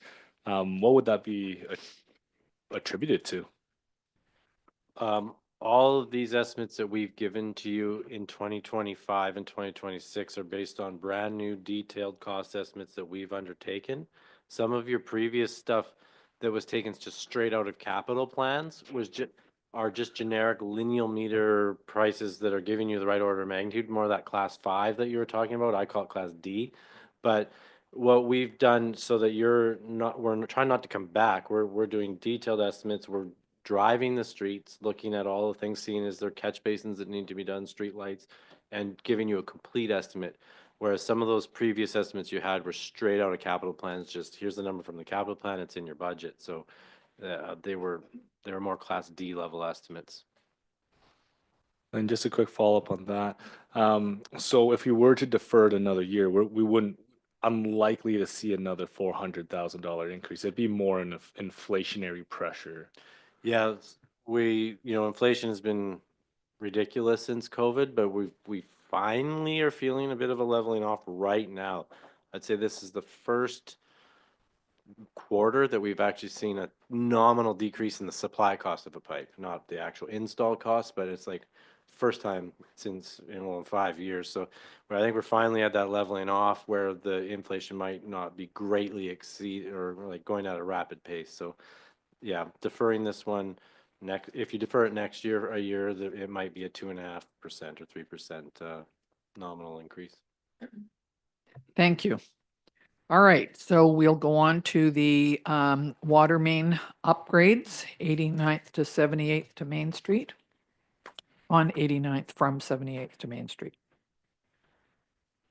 Yeah, so when we look at aligning a lot of the priorities, whether they're in the asset management plan, the capital plan, the transportation master plan, lots of things aligned on 89th. So you'll see in the 5-year plan, we are putting a lot of focus on 89th, and in there we're proposing that we'll bring the water, which is a major water main corridor anyway for the town, bring it up to a higher standard. We're lining sewers, and we're proposing a multi-use pathway, basically 89th to, from Main Street to Kingfisher. And all those are in increments. There's I think 3 or 4 increments in here. And so this is kind of putting it on your radar that this is where we're seeing a real alignment of all of your kind of priorities in one spot. And so that's where we want to focus so that we can do it all and do it all for all plans simultaneously. I do recall that this was considered a high priority in our when we talked about it about 2 years ago, I think. Yeah, for sure. So these 3 projects kind of go together, don't they? The project W20, 21, and 22, which really goes Main Street to Kingfisher, right? And we've broken it into 3 blocks, more so that you have the power to add or defer, the last block. If you only want to do half or a third, so we've tried to break it up for you into logical sections so that if it's too much and you were looking at breaking it into something different, we have them in different blocks for you. So there's a description and payment for the first one and the second one, but not the third one. I don't have a piece of that shows that. No. So there isn't a, like the last 2. For W22? Yes, 22. I've just got the one page, not the second page that goes with that. So on page 47, it does have a number for it of 853. But yeah, so as I think Jim was trimming out some of my cost breakdowns, he probably trimmed that page off it. But 850, Yeah. yeah, okay. when we bring it next year, we'll have the standardized format that we've concluded on, and they'll all be that way. All right, thank you. So those three, we've agreed are high priority, but they will absolutely, this is for information and we'll deal with them. Yes, go ahead. Thank Sean. you. With the new water treatment plant being installed and constructed, would there be any impacts? Like, we wouldn't be in a situation where, for example, we do project W22, and then with the new water treatment plant, there might be a change in flow or I don't know what, that would require us to redo it. We have been looking at that while we're doing this. So while we're not necessarily the lead engineers on the water treatment plant project, we know it has to plug into the system somewhere, and we are probably the most experienced with your system. One of the options was to plug it in right at the reservoir. That's what was originally proposed in the April presentation. So in all of our modeling, when we're still proposing these, we have even adjusted some of the pipe sizes to accommodate that. And a project that's out for tender right now is the 74th project that's in the 2024 budget. We actually, when we went to tender, increased the pipe size by one size from what was originally managed for instance, that the water does connect there, that pipe will be large enough to convey all this water down into town. And same with 89th, it's going to be a main corridor to move water. We will know where it's connecting probably by the time that we do that project. But again, for this budget, we've increased its size knowing that it has to come down 74th and then distribute north-south on 89th. So, and this is a key project for that water project, even though I'm not relating them together. I'm not saying they're completely tied, but they do all feed together and try to move that water around. Okay, thank you. So we're okay with accepting those. Now we're on to the East 340 Reservoir. The current 340, I guess we're calling it South Reservoir, if you remember, is leaking. We looked at replacing the valves, and the cost came in staggeringly high. It was like 1.4 million just to replace the valves. And so this is that joint project with the OIB to abandon the 340 South, and instead of repairing it, join with them to build this same reservoir capacity on the east side. So the OIB and the town would be splitting the cost of this project. This will be deferred likely for grant funding. So both parties, the OIB or the town, would want to procure grant funding for this. So this would, and that's how it's in the budget. And we have agreed on that. We've signed the agreement with OIB to move forward with this, but you're quite right. It would be grant funding would be looked at. Go ahead. Thank you, Your Worship. Thank you. To you, Steve. I guess first one is on that budgetary estimate, is that our share or is that the overall cost? The overall cost is shown here, but then when you look at page 47, it says the source of funding. It says like grant 66 grant, and then the half of what the non-grant funded is town, and half of the non-grant funded is OIB. Is kind of how it's imagined to break up. And I guess secondly, kind of echo the Councilor Chong's comments to the first one. Do we have any concerns in terms of our main distribution from the new site to our current water assets?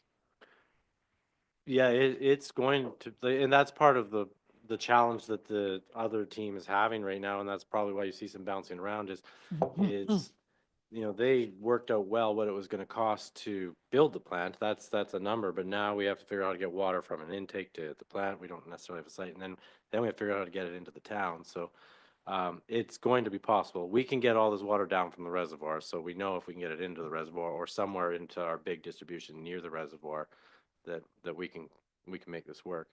This east reservoir helps the east side more than anything. It increases fire protection on the east side. It increases our resiliency. If there was ever a damage on the bridge, we would at least now have storage on both sides. And it is interesting in the modeling watching it work, because it almost starts functioning as two systems that happen to have a pipe across the narrows once we build this reservoir. So it says that it will be the south end of Sonora Dunes Golf Course and at Incaneep Corner. So do we know exactly where it's gonna go? Yeah, the site, it's actually in this drawing, but that's really hard to see. So it's, as you're going up Highway 3 on the Anacus and you're switching back, it's right on the right-hand side of the road in that teardrop kind of lens piece of property where all the billboards are on the inside of the curve. So this reservoir would be on the inside of that curve. Okay, Just, so our access would just be a driveway off the highway. It would be a right off the highway for Public Works to come in. so it's above the highway then, sort of on the right-hand side going, yeah, Yeah. okay. On OIB's land. All right. And the next one is, the wells 3, 4, 5 electrical and pumps. Yes, these are asset management related. Obviously, if we're abandoning our groundwater sources, we would eliminate these as projects. So these are in right now because as we follow the asset management plan. But clearly, we would take this out or defer this if we were making, again, great strides towards the surface. We could let our old electrical last a bit longer. Thank you. Okay, we're accepting all of those in the 2026 capital plan. We're okay with that? All right, now we're going, Mr. Zackel, where are we going back to? Thank you, Mayor McCorduff. So council's got the 5-year operating capital budget. We're working towards next year expanding that 5-year capital to a 10-year capital and operating budget to give council a better snapshot of what longer term projects are out there in asset replacements. So that's the goal of staff to enhance that and expand that. But moving forward, at this time, the recommendation is to increase user fees by $72.78. And we're at the stage where if council agrees with the recommendation, we would then bring forward the request for readings of the user fee bylaws. And if Okay. there's changes, then of course I'd have to make changes. So just for Yeah, go ahead. slight clarification, so that's the number. There is 25,000 has to be incorporated into these numbers. So I think there was within here, the budget variance. It was correct on page On- 147, yes. so everything's correct. It It was just is, a typo yeah. error that I had. In here. Yeah, on page 47, it's correct. Yeah. So wherever that got printed from, if that wasn't the latest one. Because even on here.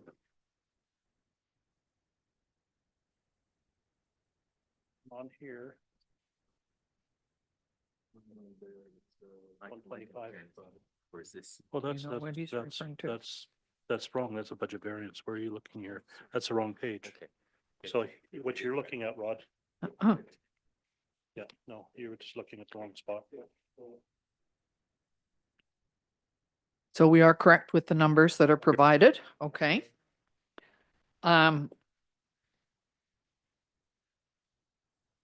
And so do you want us to take make a motion on accepting the annual increase? How would we work this? Are you on the water budget now? Yeah, we're waiting for Water Council. Councillor Appleby to rejoin us before we. Take a Okay, vote. so we have to wait for him in order to do that. So Yeah. why don't we move forward to the sewer capital or sewer operating capital and we can, Absolutely, we can we can't go forward on this today if he doesn't come back because it has to be all of us. So we did hear that it was He- hopefully only gonna be a few minutes, so that's the update we got about 5 minutes ago, so I can check again. I'll check again.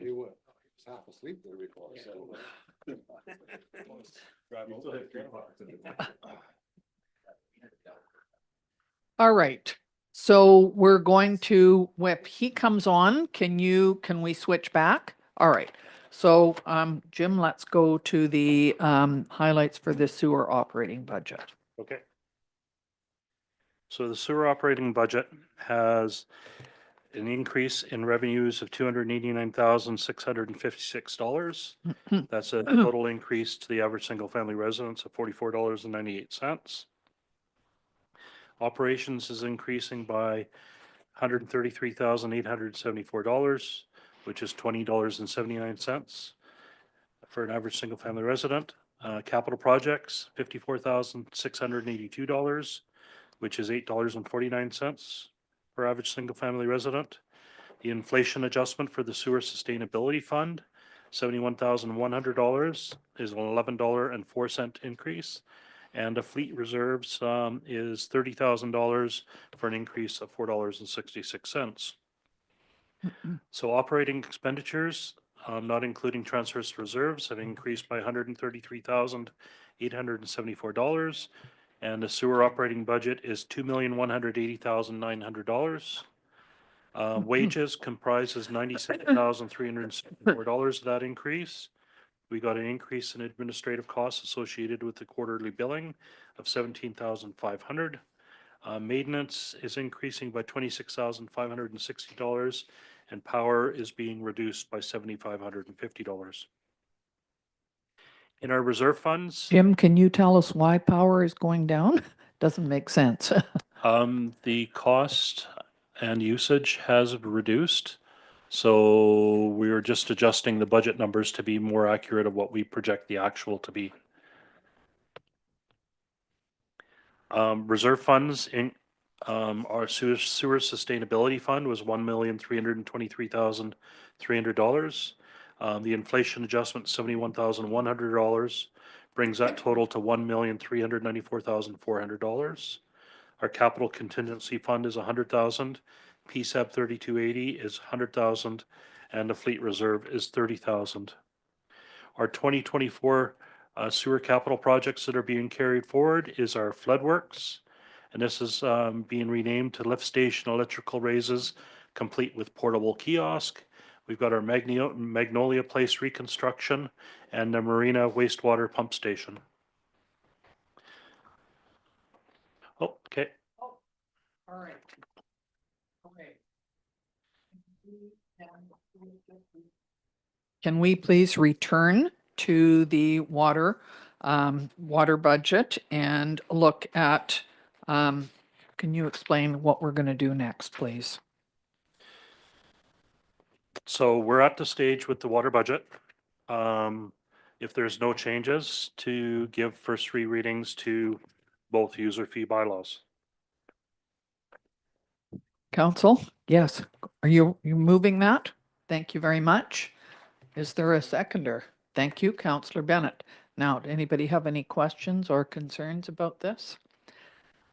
Councillor Appleby, you've looked at it. You're okay?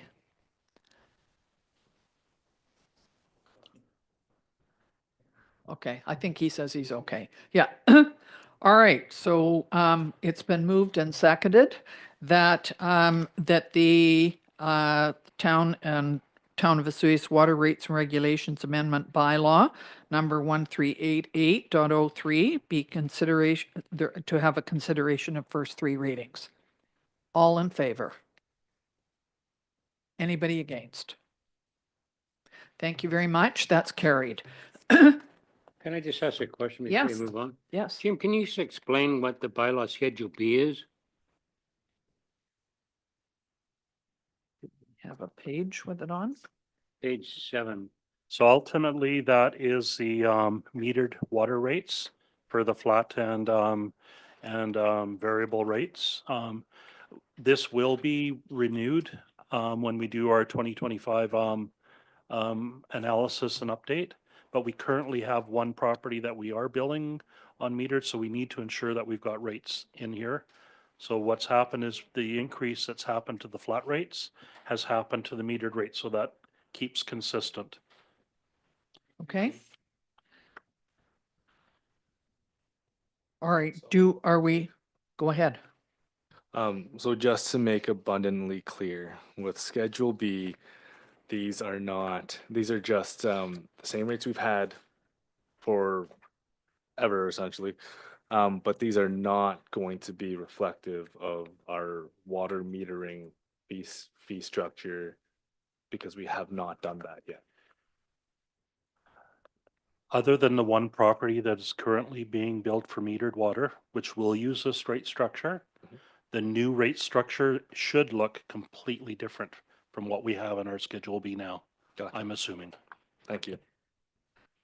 So what you're wanting next, though, then, is the Water District Rates and Regulations Amendment Bylaw, consideration of first three readings. Excuse me, go ahead, Mrs. Coulson. We're just trying to reach Water Councillor Appleby again. He signed off, so we're just getting him back on. So he had to sign off on that one. Well, he thought they probably both were being. Oh, voted on. I'm sorry. Yeah. All right, so we're going to wait for him or? Yeah. Well, let's carry on with sewer. Okay, Keep moving it. we'll wait till he shows up again. Okay. So we'll start into the sewer capital for 2025. Jim, can I just say one thing here on the capital contingency fund? I think we've got that and we've got the PSAB fund. I just want to make sure that everybody's clear that the capital contingency fund is that we need to be able to meet financial obligations without borrowing or making drastic cuts. That is the reason for having that. Am I correct? Ultimately, yes, it's so in the environment that we had, it was trying to establish a fund to have funding available in case something coming in over budget, and we wanted to have that budget or that project still carry forward within what we felt was the appropriate situations. So it was establishing a contingent or that contingency fund for that purpose. Okay, he's back. Thank you, Director, Councillor Appleby. I'm sorry, we needed to go through the second part of this motion. And so I'm going to ask that, that we have a motion that Water District Rates and Regulations Amendment Bylaw 1375.09, 2024 have consideration of first three readings. Councillor Moreira has moved it. Councillor Appleby is seconding that. All in favor? Thank you very much. Councillor Appleby, you're done now. Okay, I'll head for the airport. Bye. Take care. Thank you. All right. Thank you, Councillor Moreira. All right. So now we're going to go back to sewer and you're good. So, is there anything that needs to be said about the three capital projects that were being brought forward for 2024? We're all good. They've been have been okayed and they're in the budget for last year. So we're good with that. Yep. Anybody have any questions on that part first? Okay, go ahead. So page 13 of the sewer report, his first program is the CCTV program. And Steve, can you elaborate on that? Yeah, this is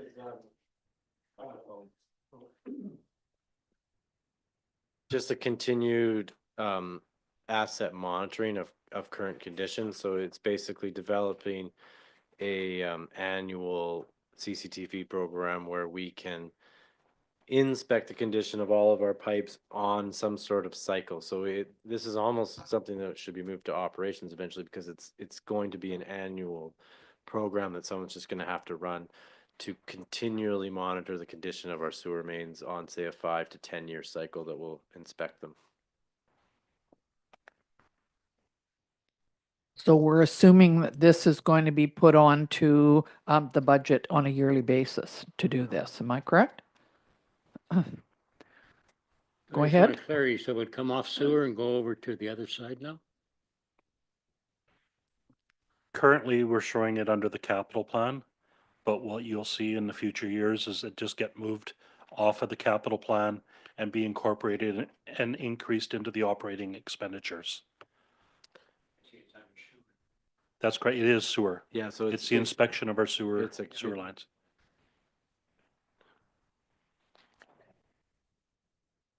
Oh, no, I mean, it's in the capital budget. I thought maybe we'd move it to some sort of operating budget. An operating expenditure. So what you would see is the operating expenditures will go up by that 140,000 and it'll get removed off of capital eventually. Oh, it'll stay in sewer no matter what. Yeah.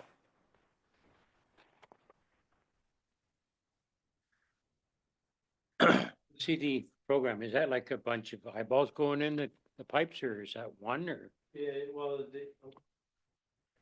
the current technology that we're using is simply a camera that goes through that can just look for cracks and measure ponding. So there'll be like a measuring tape on the end, so we know how to measure the bellies in the pipe.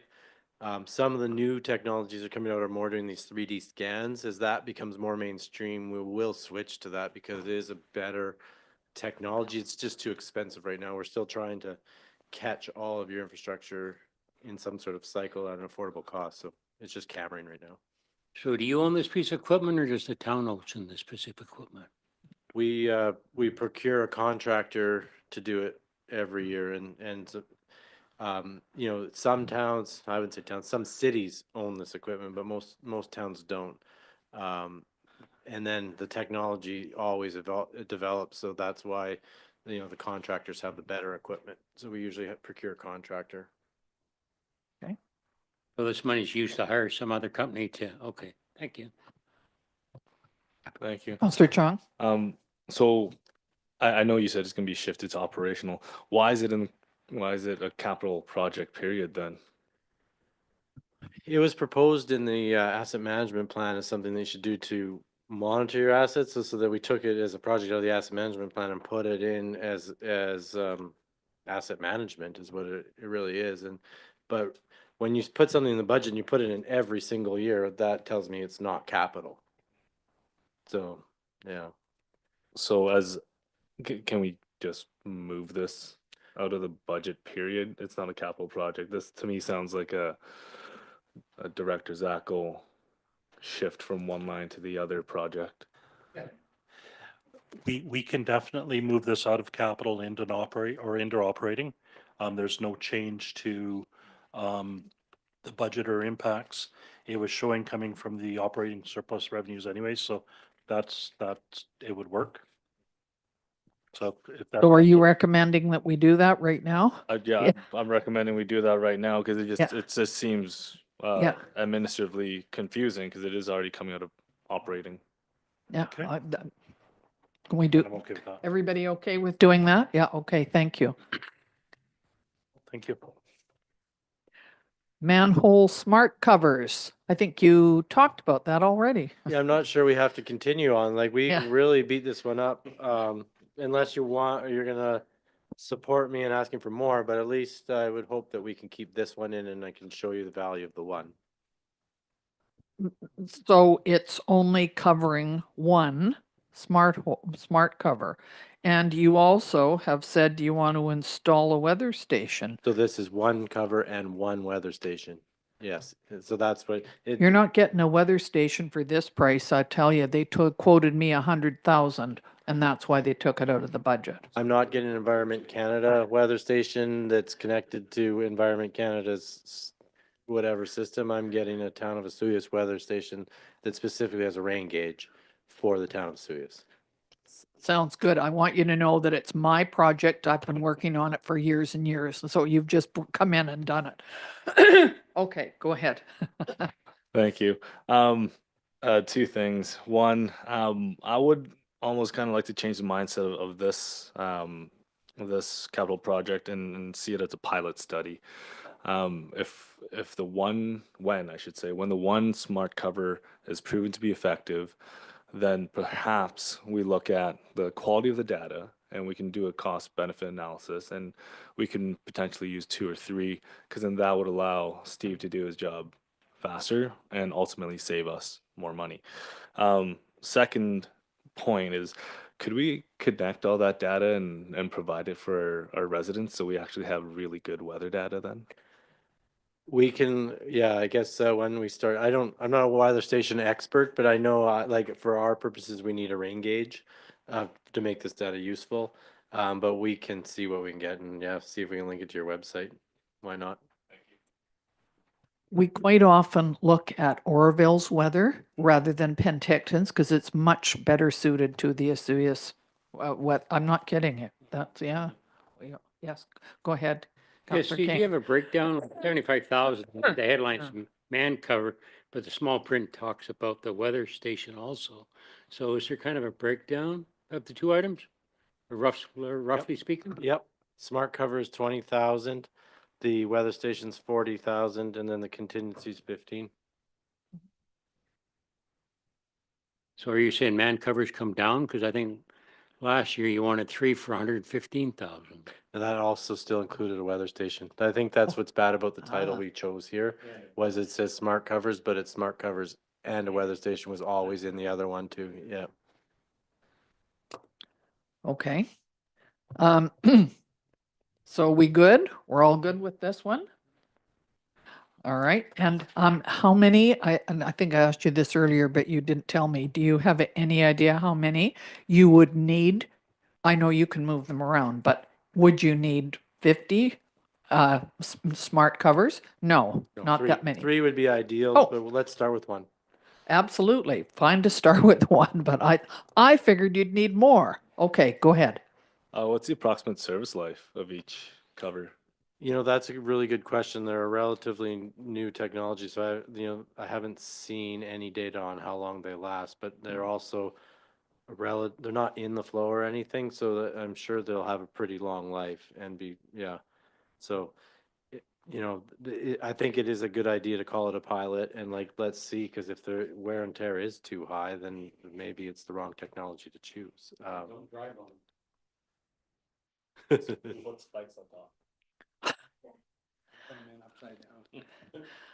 We just don't want them to be removed by, Yeah, we won't tell anyone where they are. We don't lose many manhole covers on a normal basis anyway. not what Public Works says.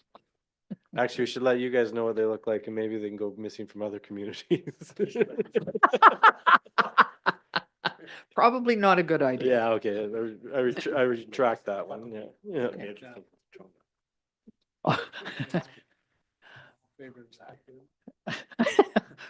I believe I suggested already to Councillor Chong that we should go up the valley. Well, I'm wondering if they have any in Vegas. Well, so we could borrow them. Yes, we do. All right, so we're okay with that. That's sort of the 2025 capital. That's good. All right, we're okay with that one, everybody. We'll go on to the Piazza Maple Lift Station. So Johnny Piazza used to be the Area A director here for many, many years. He was also a shop teacher at the school. And he owned a whole ton of the land over there where there's now houses. I think he paid way back in the dark ages like $4,000, I think, per piece of property. That's pretty amazing, eh? And there's probably 50 houses on the property that he used to own. Go ahead, Steve. Yes, this one was requested by Public Works. It wasn't in our radar as a station because Gala was on our radar as what Public Works had been asking for previously. So this is a kind of purposed priority in what we've moved Gala out further and brought the Maple/Piazza. It seems to have 2 names in lots of documents, which causes confusion even amongst my staff. But I like how this one's titled with both of them. So it's a complete replacement of the old station. And so it's not 695. Oh, sorry, it is. No, what is it? Piazza 1, 2, 3, 94. and some in reserves. Okay.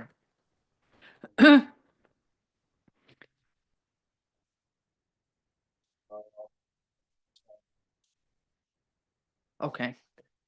Normally, we've had a closer look at some of these before we put them in the budget, but because we had sent some sketches of Gala to do a better estimate with a better drawing. This one, we've given you more of a generic cost estimate because we haven't done a drawing yet, which is unfortunate. It's usually nice for us to get it in front of these a little bit to give you better numbers and figures. Okay, are we in agreement with this one? If it's absolutely necessary, it's a high priority, I'm thinking. Okay. Next is the Quail Place reconstruction. So this links back to that water one we saw. So this is the sewer. The sewer in that street is one of these ones that's aged out. But we haven't had a CCTV inspection of it.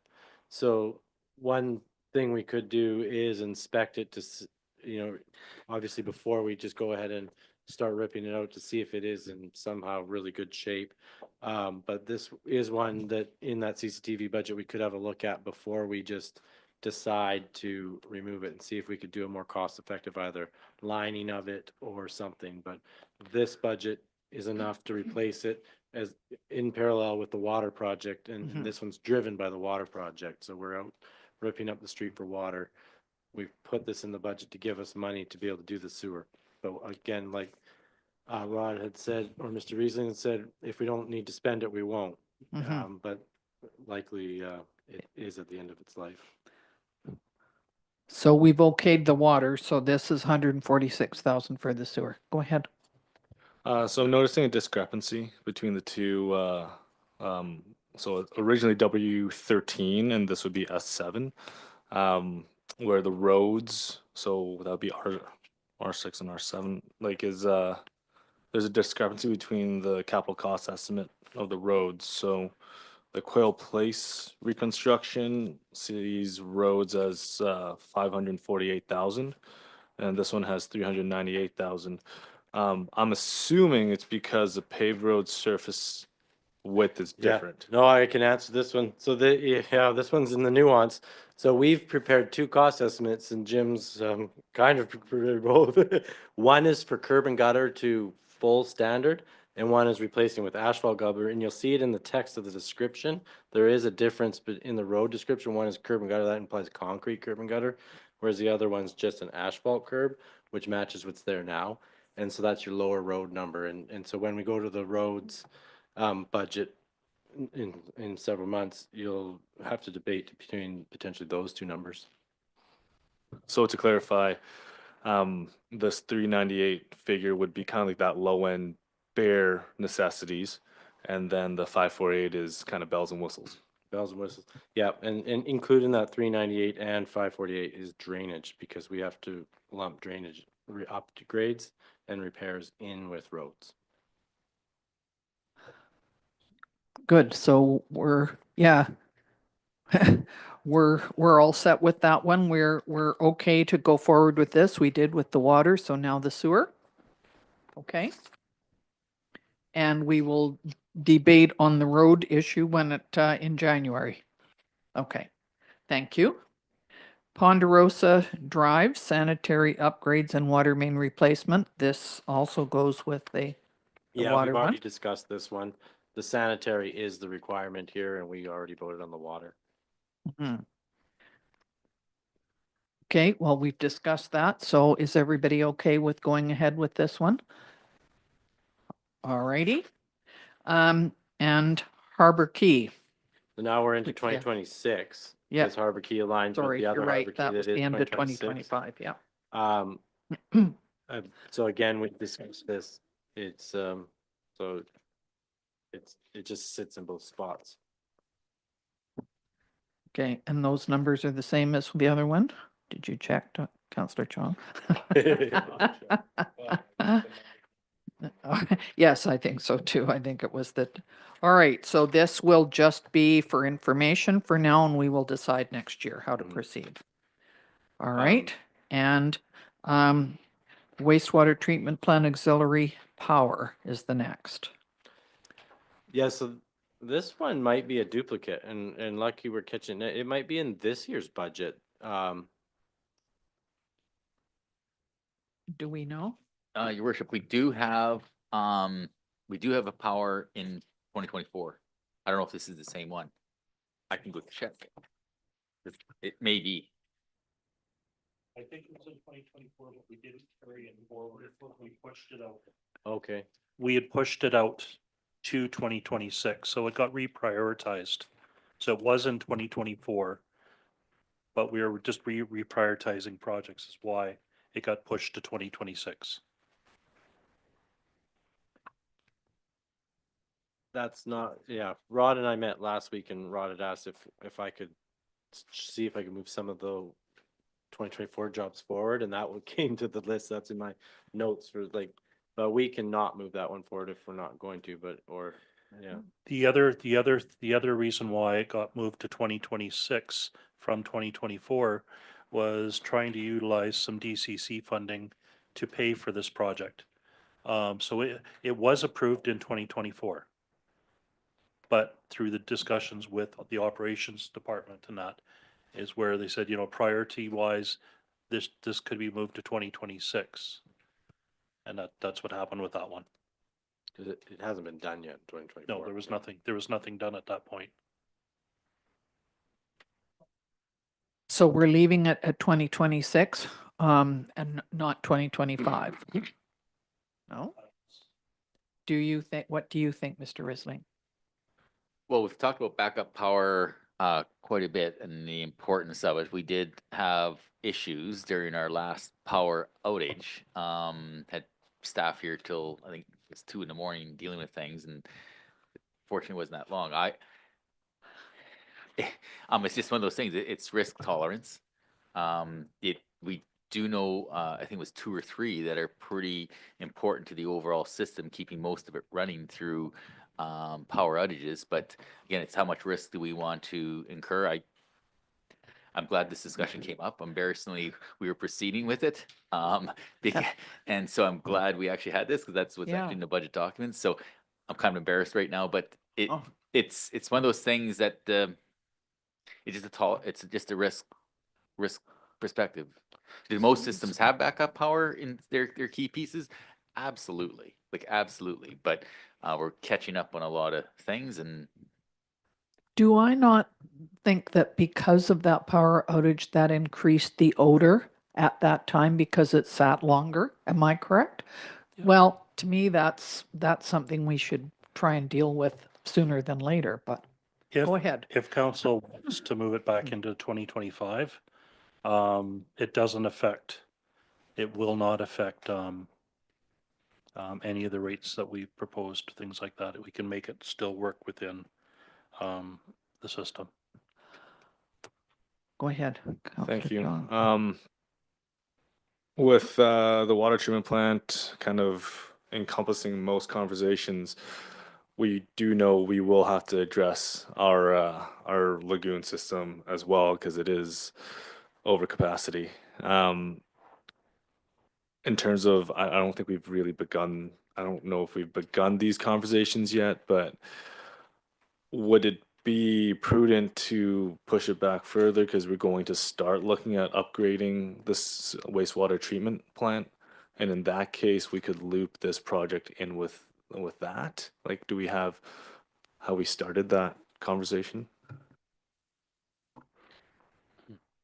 I guess I relate more, this is sewer, not water. So I don't know how you tie it together, but I do I'm talking support the about the idea of- wastewater. Pardon? I'm talking about the wastewater treatment plant. Yeah. Yeah. This is wastewater auxiliary power, but This year, comes out of operations. I thought we were basically dealing more with the water, pushing that forward now, and the sewage treatment plant is taking a bit of a back seat, like it's second to the water, which is why, am I correct? I just wanted to make sure that we didn't lose sight of this, because if it even stops the odor at certain times, I think it's worth doing because it's not expensive. Yeah, if you remember when I presented the sewer capital plan in 2023, a lot of the projects were for aesthetic reasons. They were like, you're saying the plant's at capacity. It's actually not, but it's getting closer and closer to capacity. And so as it We need to desludge it more often now because as sludge builds up, we start to lose, or we're more at risk of treatment upsets. And so we had front loaded a few projects in the capital plan for aesthetic reasons. In the budget I'm presenting here now, I've moved them more out into when they're actually needed from a regulatory perspective for you to partially because what you're saying is we're really hammering on water. We don't necessarily in the organization have the capacity to hammer on sewer at the same time, nor do we have a requirement to regulatory wise. There is a slight risk of additional odors when we don't do it. The generator, I think, is a good idea in that it produces enough power to run all the blowers, which will be enough power to run the improved plant. Like it's going to be big enough in the future. So this will, in a power outage, keep the blowers running, which will stop that odor from being generated. When we stop putting air into those lagoons, they get stinky fast. So we do need to keep it running. So keeping it even in 2024 is probably a good idea. I apologize. Thank you for the clarification. Could you tell Go me the ahead. size of the Myers, plant? you wanted to? How many kilowatt? I can't. I'm not as an electrical person as I might look. I don't have that off the top of my head. I can see if it's in this. No, we haven't sized it yet. I know how many horsepower we have, so I could take a stab, but I'd rather I not. guess without knowing that information, how do you come up with 219? I phone our electrical consultant and I say, we have this many horsepower of blowers. What's my budget for my my generator? And they give me a number to coon your budget, but we'll go to procurement to actually get it. Okay, Councillor Bennett. Thank you, Madam Mayor. Would this be a portable generator that could be, no, couldn't be moved if the power went out on the water? No. When you see, like, if you look at the generator at Main Lift Station, I don't know if you've seen that large structure over close to Kingfisher, that's the generator, and that's running, say, 300 horsepower worth of pumps, right? When you start getting to sizes like that, the generator gets Oh, I as know. small, I as remember big now. as a small car, right? And so it is on its own foundation with its own fuel tank in underneath it, and it just becomes too large to move around, and the wiring becomes really big too to I feed said, I it. remember seeing it now. Yeah. Stupid idea. Forget I said. Okay, so go ahead. Do you have, yeah. Thank you, Worship. And I think Mr. Overfran answered the question before I got a chance to ask it, which was obviously is sizing it for future growth or future needs. I guess, and I know in past, when last water treatment plant outside our community, wastewater treatment plant we visited, which was Vernon. You know, a lot of the conversation being obviously if we lose power for even up to 30 minutes, you know, even for them, that's a month to 2 months recovery in terms of odor control and the chemical and the biological breakdown of the sewer system. That really I don't think we want to take a chance on this. We have seen probably a bit more frequent power outages in recent years than we have in the past. We're very fortunate that we aren't Vancouver Island or the Lower Mainland or the North or the Kootenays in terms of it. We're very fortunate to be able to supply by two Fortis power substations in town that do cover each other quite well when one does go down. But I'd certainly support us moving it to 2025 and putting in place sooner. Go ahead, Jim. So our best thing is just to show it as a 2024 carry forward because it has already been approved in the budget. It already has, gives us the ability to keep moving forward with that project earlier than later. And that was just one of the decisions or choices that when we were trying to put this budget together, trying to reprioritize projects, and it got missed. So it's just making a correction here to show it as a 2024 carryover budget because it has already been approved. So everybody, go ahead, Jim. I support the idea and I support the generator. I guess moving it forward though, to me, it was about 40,000 less. It was 1,000 less. That's all. Yes. That's all. Okay. All right, so is everybody in agreement that we will move this now to the 2024 budget because it's been already passed there and we'll take it off this year. It'll Okay. it'll be in the 2025 budget, but Yep. it'll show as a 2024 carry forward Okay. project. 2025 carryover. All right.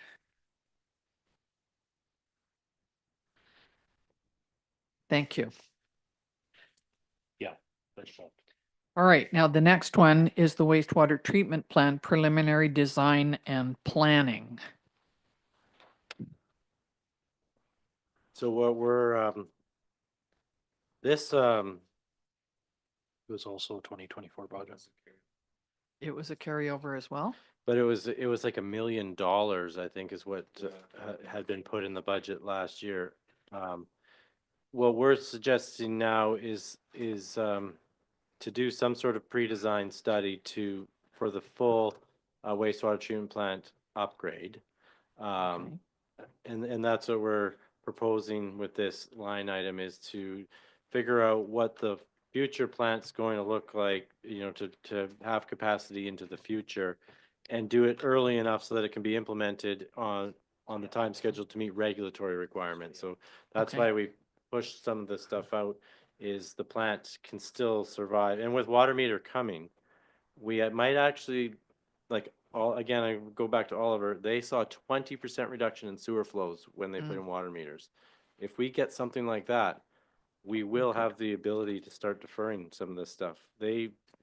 Their plant gained almost 30 years of life with water Wow. meters.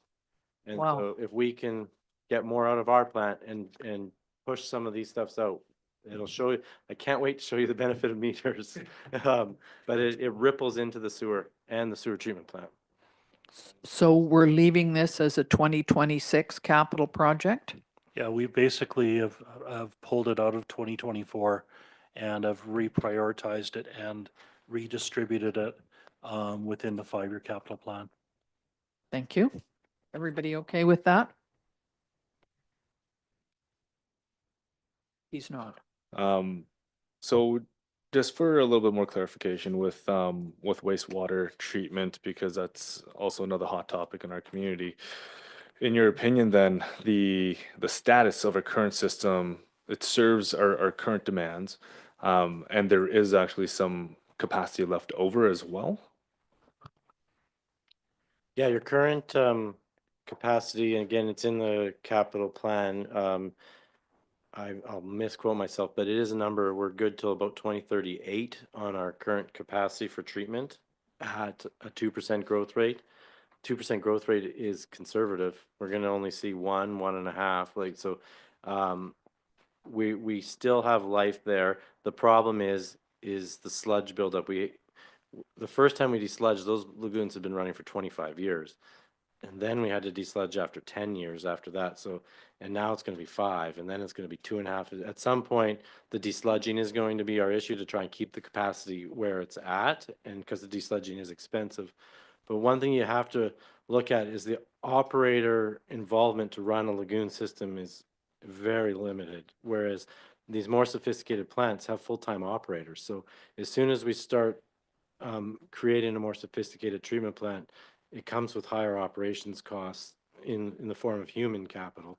And so extending the life of your lagoons as long as we can is going to be beneficial for all the ratepayers, because it's going to be the cheapest one to run. And then as a follow-up, with the increased frequency in sludge buildup, are there ways to mitigate that with our current system as opposed to just completely going with new technology and increasing operational costs? Yeah, right now sludge just builds up mainly in cell 1 and then cell 2. That's where most of the load is being removed from the sewage. So that turns it to sludge and it settles to the bottom. If we could do an annual job, like create an annual budget, like an operation where we ourselves waste the sludge on an annual basis, we could just take it out more frequently, and then they would stop these big projects, because you do see a big desludging number in the 5-year capital plan. I think it's 800,000.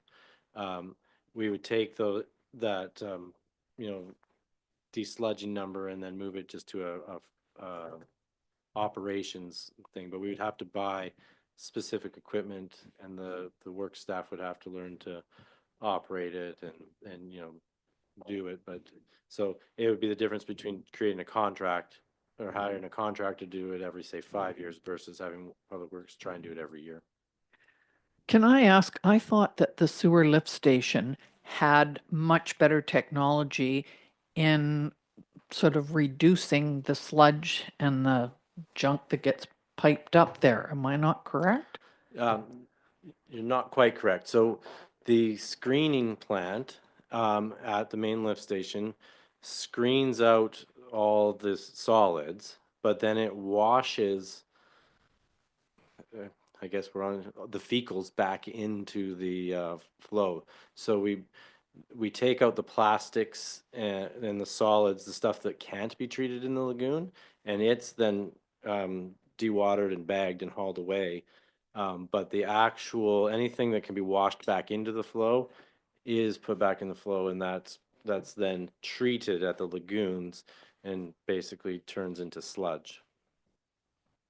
That's interesting. Thank you. Go ahead. So with the preliminary design and planning, would part of that be building a plan to implement what you kind of just suggested with doing in-house desludging, or? I do think that that should be a key part of it. So in the current plan, in the sewer capital plan, there is a cell one enhancement, it's called, and that is converting cell one to a different treatment technology. When we do that enhancement, it's currently proposed as an MBBR, so that's the vision right now, and that's a moving bed bioreactor. But the sludge will still wash through into cell two, and then it'll settle out in cell two.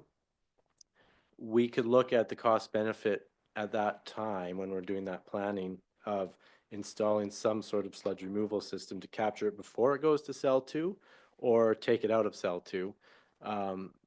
But in our preliminary analysis, we'll be able to remove so much in an MBBR that cell two will not need to have the capacity that it is now. And so there'll be another one of these spread outs where we can let the sludge build out at a predictable intervals, again, showing you in capital that cost benefit of either owning and operating this equipment regularly or hiring a contractor. And so have to look at that. But there's so many other synergies that can be done with all the aerators that currently run to 2 and 3 and the blowers that feed 2 and 3 that they'll need new blowers for 1. And part of the idea of doing this preliminary plan is to get one drawing together showing all the future upgrades to see which ones are likely done together, so that we're not doing this one and then digging something back up to do another enhancement to airlines later. Okay. So we're okay with this, going ahead with the 250,000 to do the, in 2026. Yeah. Right? Yeah. Okay. So we're okay with that one. And next is the 89th Street relining, 74th to 70th. This is a change from last year's 5-year capital, and we've moved again to line up with the 89th. You saw we have lots of 89th projects in 2026. You used to have Kingfisher foreshore relining. We've moved that out to put this in, so that that's us reprioritizing to line things all on at one street at one time. Okay. So, but they're all presumably in 2026. So you would do As them one at, proposed, yeah. yeah. Yeah. Okay, everybody okay with accepting that for information for 2026? Go ahead. Just to clarify, with the relining, is it the same type of relining project that Oliver had done, I think, recently, or what would the relining in this case entail? Yeah, so Oliver has done relining of their sewers. They also recently did a lining project in a water main. So I don't know if you've heard of that one. Yeah, so it's not this technology they used for a water main. They did a spray in liner in a steel water main. This would be a cured in place fiberglass liner that we would pull through the sewer main and then inflate into the sewer main and let it cure. Which is the cured in place liners is something that has become quite routine. We've done it, I think, 3 times in Oliver now. to line some of their pipes that qualify for lining. The pipes have to be in good shape to do this, but it basically puts a brand new pipe inside the old pipe. And so yeah, this will be Suze's first job, which is why we thought it'd be better to do one on a street as opposed to one on the foreshore, because the foreshore is going to have other challenges related to access. Sounds good. We okay with that one? Those, all three of those then? Yeah. The, all the way down to Kingfisher? Yeah, okay. Thank you. And, is this one a different one, the 62nd Avenue relining? Is that sort of attached to this one as well? S14? No, they're not related, but No. basically in the asset management, we had certain number of dollars related to Kingfisher relining, and so when we pulled the Kingfisher out, we went to the next priority, which was 62nd Avenue relining, and added it to this 89th Street. So that's why we're proposing a fourth here. Yeah, so it kind of goes, they're pretty much together on there, aren't They're in they? the same neighborhood Okay, for sure. yeah. So it's a logical one contract Sure. to hire them, a liner company to do them all. Okay. Thank you. Yes, go ahead. So I'm noticing all these are medium priority, but would deferring these to, let's say, 2027 really affect our current rate changes? No.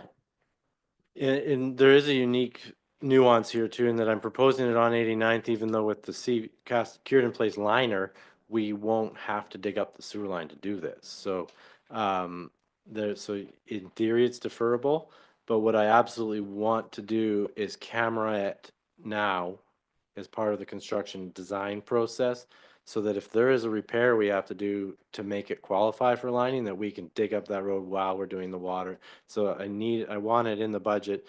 If you deferred the lining piece, I would suggest you probably could, but I would still take a really hard look at it in front of that construction project to make sure that we could still line it, and we didn't have to dig it up after we built a brand new road over it.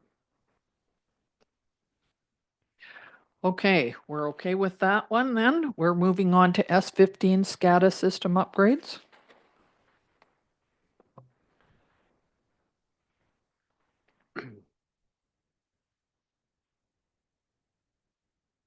So this project was provided, the project value was provided by your electrical consultant, Exceed.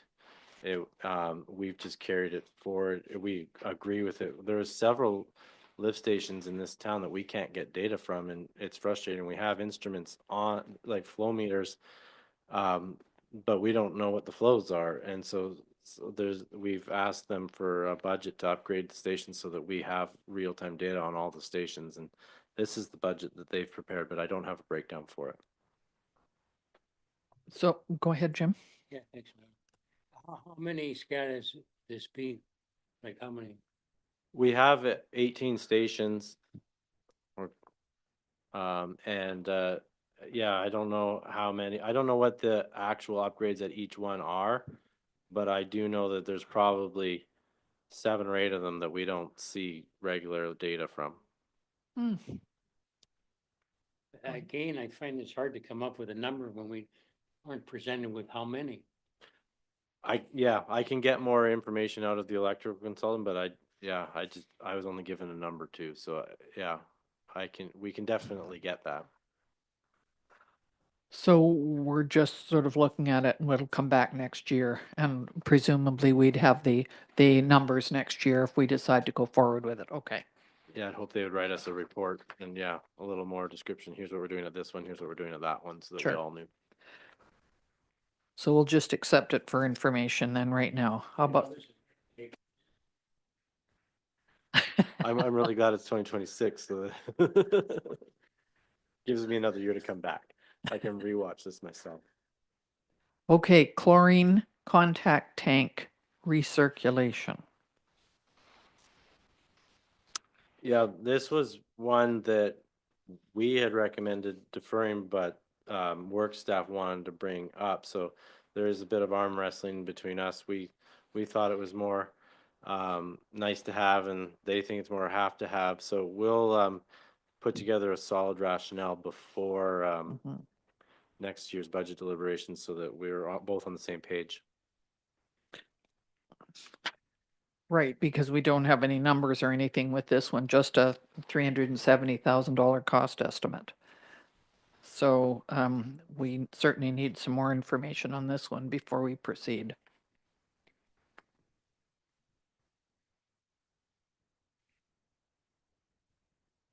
Okay, everybody all right with that? All right, Gala lift station replacement. Yeah, so Gala lift station, it's an awkward station, and I can see why Jared had put it on the list for replacement. It's in a really awkward spot, and it has a strange concrete tank in front of it that we don't quite understand the purpose of. It's just a liability to collapse one day. And so it definitely needs to be replaced at some point. It's at the end of its life, but the works guys are adamant that this one's in better shape than Piazza. So we're listening to them and saying they are more comfortable operating this one for more years than they are Piazza. Okay, so this is also going to be brought back next year with some figures and information for it. Okay. Thank you. We're all right with that, accepting that one for information. Okay. Mr. Zackel, what do we do now?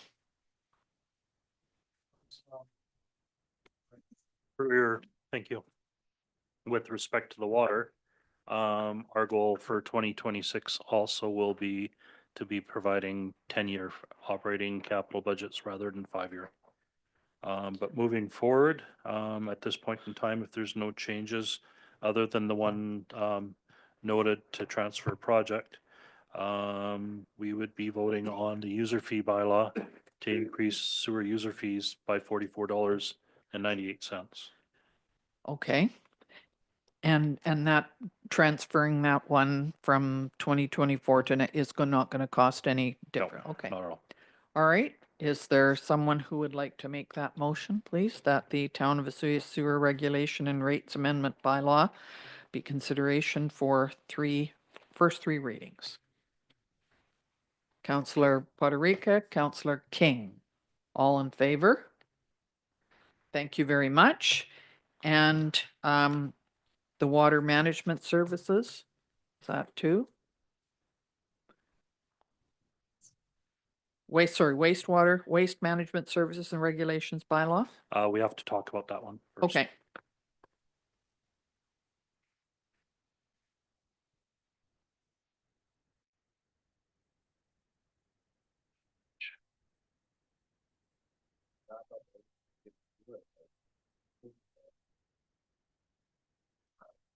Of the which facility? Oh, I'd like to see it. Yeah, that would be pretty cool. Haven't seen it. Okay, so the next section is our highlights to 2025 landfill operating budget. So waste management service regulations amendment bylaw 1370.03 includes the following changes. The garbage recycling user fee is increased by 3%. Oh, pardon me. From $191.59 to $197.34. Tipping fees have not been updated since December 2020. So we're trying to get them in line with the RDOS tipping fees, and as well adding an additional 5% to assist with their potential increases that they usually do January 1st. So garbage tags increasing from $3 to $4 a tag. Landfill tipping fees increasing from $140 or $14.99 a ton to $125 per ton.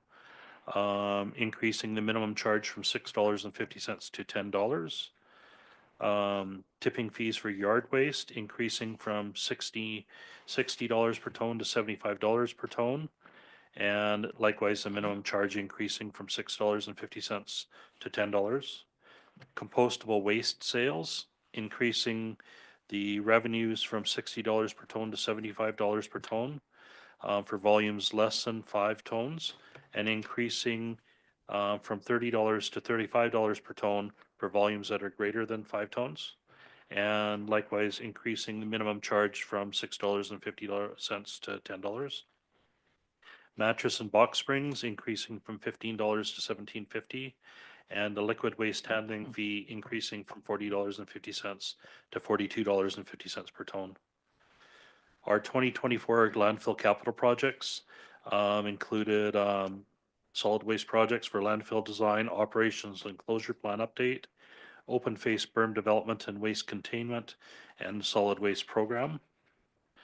And we'll get into the 2025 projects, and the first one being hydrology and hydrology characterization report. And Jim, can Yes. I just stop and ask, the increases in tipping fees, is that comparable to other landfills in the regional district? And I'm specifically asking about Oliver.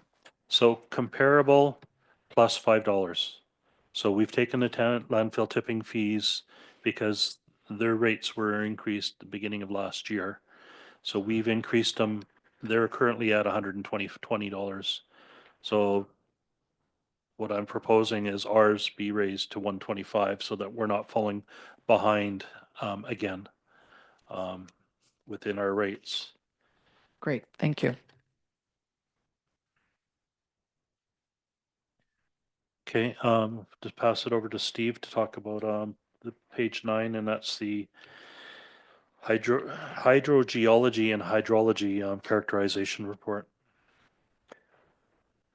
Yeah, basically, we need to do some work to remain compliant with our operational certificate, including, I guess, the carry forward project at the DOCP design operation and closure plan update, which we actually need to try and get done soon to remain compliant. And then this hydrology and hydrogeology report is another aspect that is it's a minor study, but it has to be done to remain compliant. It was asked for in 2023, so we probably should again have done it already.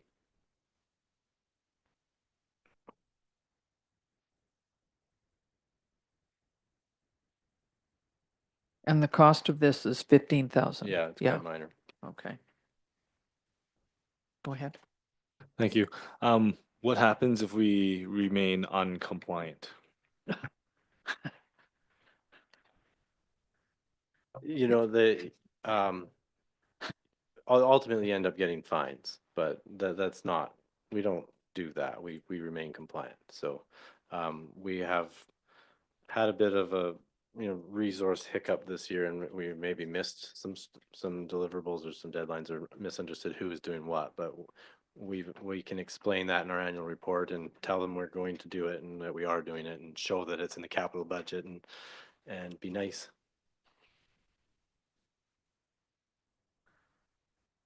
Okay. Are we all right with this one then? 15,000? Yep, good. All right, next is the curbside collection carts. Within this budget, 350,000 is established, and this was back, council discussed the curbside collection carts back in February 27th, 2024, and passed that council move forward with fully automated curbside collection program, and commits fundings to the CART program. The CART program will have initial investment of 350,000 in 2025 and an ongoing operating cost of 45,000 per year starting in 2026 for CART repair, replacement, and renewal. And the 5-year financial plan we amended to reflect these budget commitments. So that's this number been added into the landfill budget. So I do know that in the right now, area A, C, all of the regional district areas plus Karameas is starting the new fully automated curbside collection program in July of 2025. The town's budget or the town's contract is a year later. So we definitely are going to have to follow exactly the same thing where the cans, the trucks that come around are only going to pick up the cans that have the right information on them and a little chip so they can be identified. At the regional district, we've agreed to all work together because they have a procurement officer up there who comes up with the absolute best way of buying these like carts, for example, and vehicles. They do that as well for lots of the parts of the RDOS. And the idea is to save money. And so if we're going to need to do this for our contract in a year. And the idea was that we joining with the RDOS, we'd get a really good deal, a much better deal on purchasing the carts now. So they're coming down here anyway for Area A surrounding the town. And that way we will be better prepared for when it's our turn and also have a much better cost. So so the RDOS, as you know, has a slogan, one region working together. And the town of Vesuvius has already agreed to that. We're going to have our logo on the sign. And the rest of the regional district areas are also doing that right now. They're just doing that one by one. So I'm totally in favor of this. Just want to make a comment. Thank you, Madam Mayor. This 350,000, that's to purchase 2 bins per home? In your article, it says 2? That is correct. And the lifespan? I thought there were 3. There definitely is in Area A. Yeah, You already have one. We've got the Okay, recycling. I'm bins, sorry, yeah. I'm not in town. That's why. Yeah. So this would be 2 more. Okay, fair enough.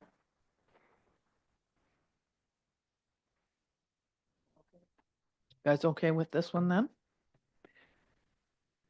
No, unless you want to take your own garbage. The one thing that was a concern, because I was at the meeting at the Sonora Center last week, because it was on Area A, and was that if you have a fairly small property, all of a sudden you now have 3 fairly large carts that you're going to have in there. There are different sizes and you do have a choice on that. But it's a way of trying to find spot, especially if you don't have much room around your property. Right now, I use garbage cans and I pile them one on top of another so they don't take up much room. But all of us are going to be with carts fairly soon, and for that reason, we're going to have to figure out where they're going to go and what we do with the old garbage cans. That's the other one, and nobody seems to know about that one. What do we do with all the blue bins and all that stuff? I hate to think of them all ending up at the landfill. Yeah, that's a concern. Go ahead. Just clarity, so the town will be sending out a notice asking whether we want the big bin or the little bin, or?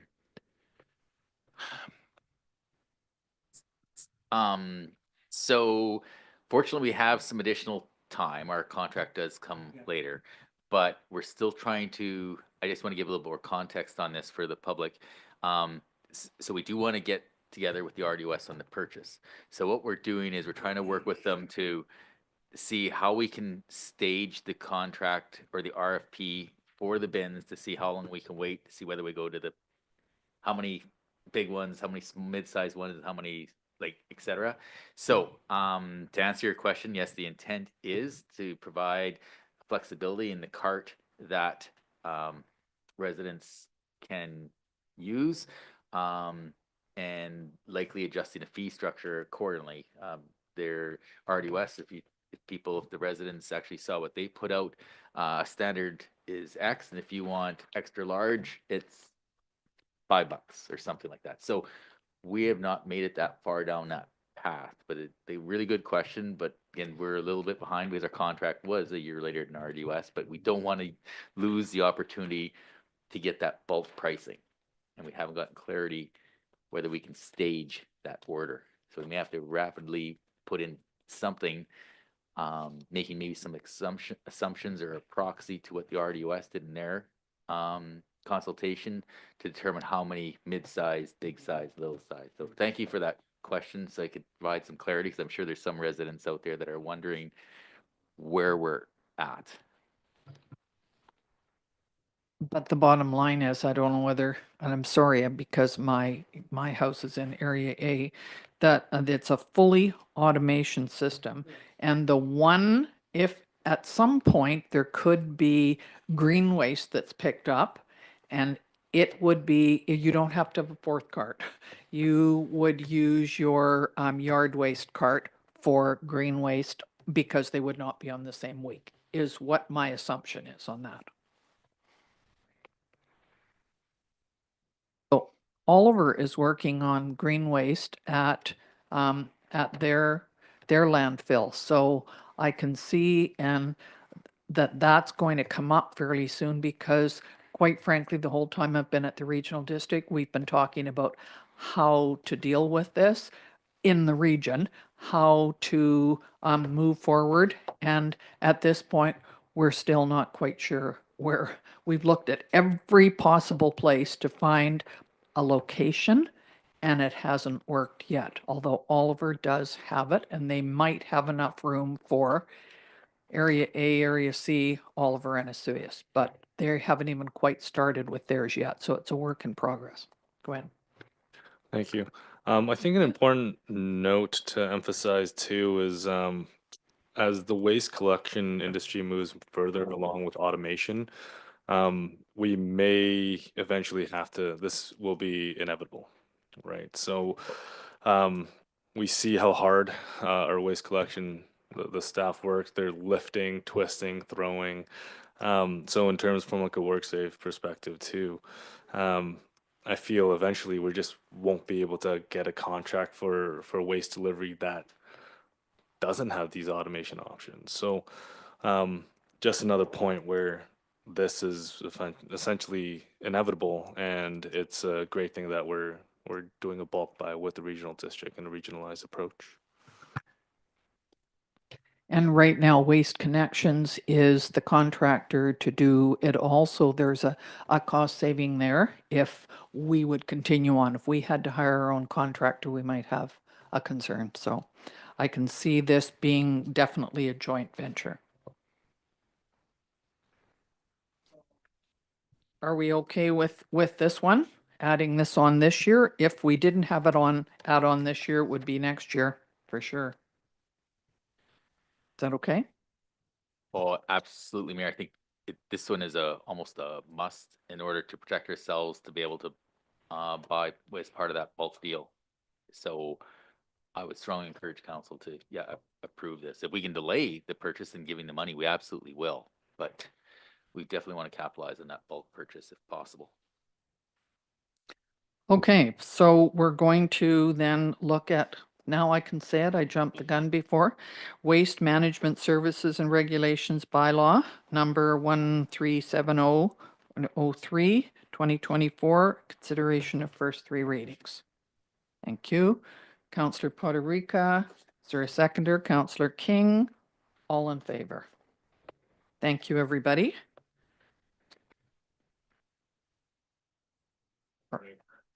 Are we done?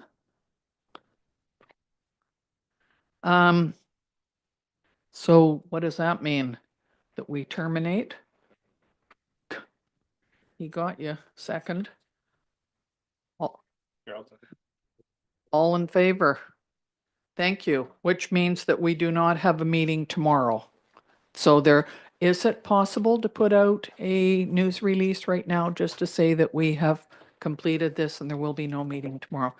Thank you very much, everybody. Thank you to our two visitors that are here, have spent the whole time listening to this, and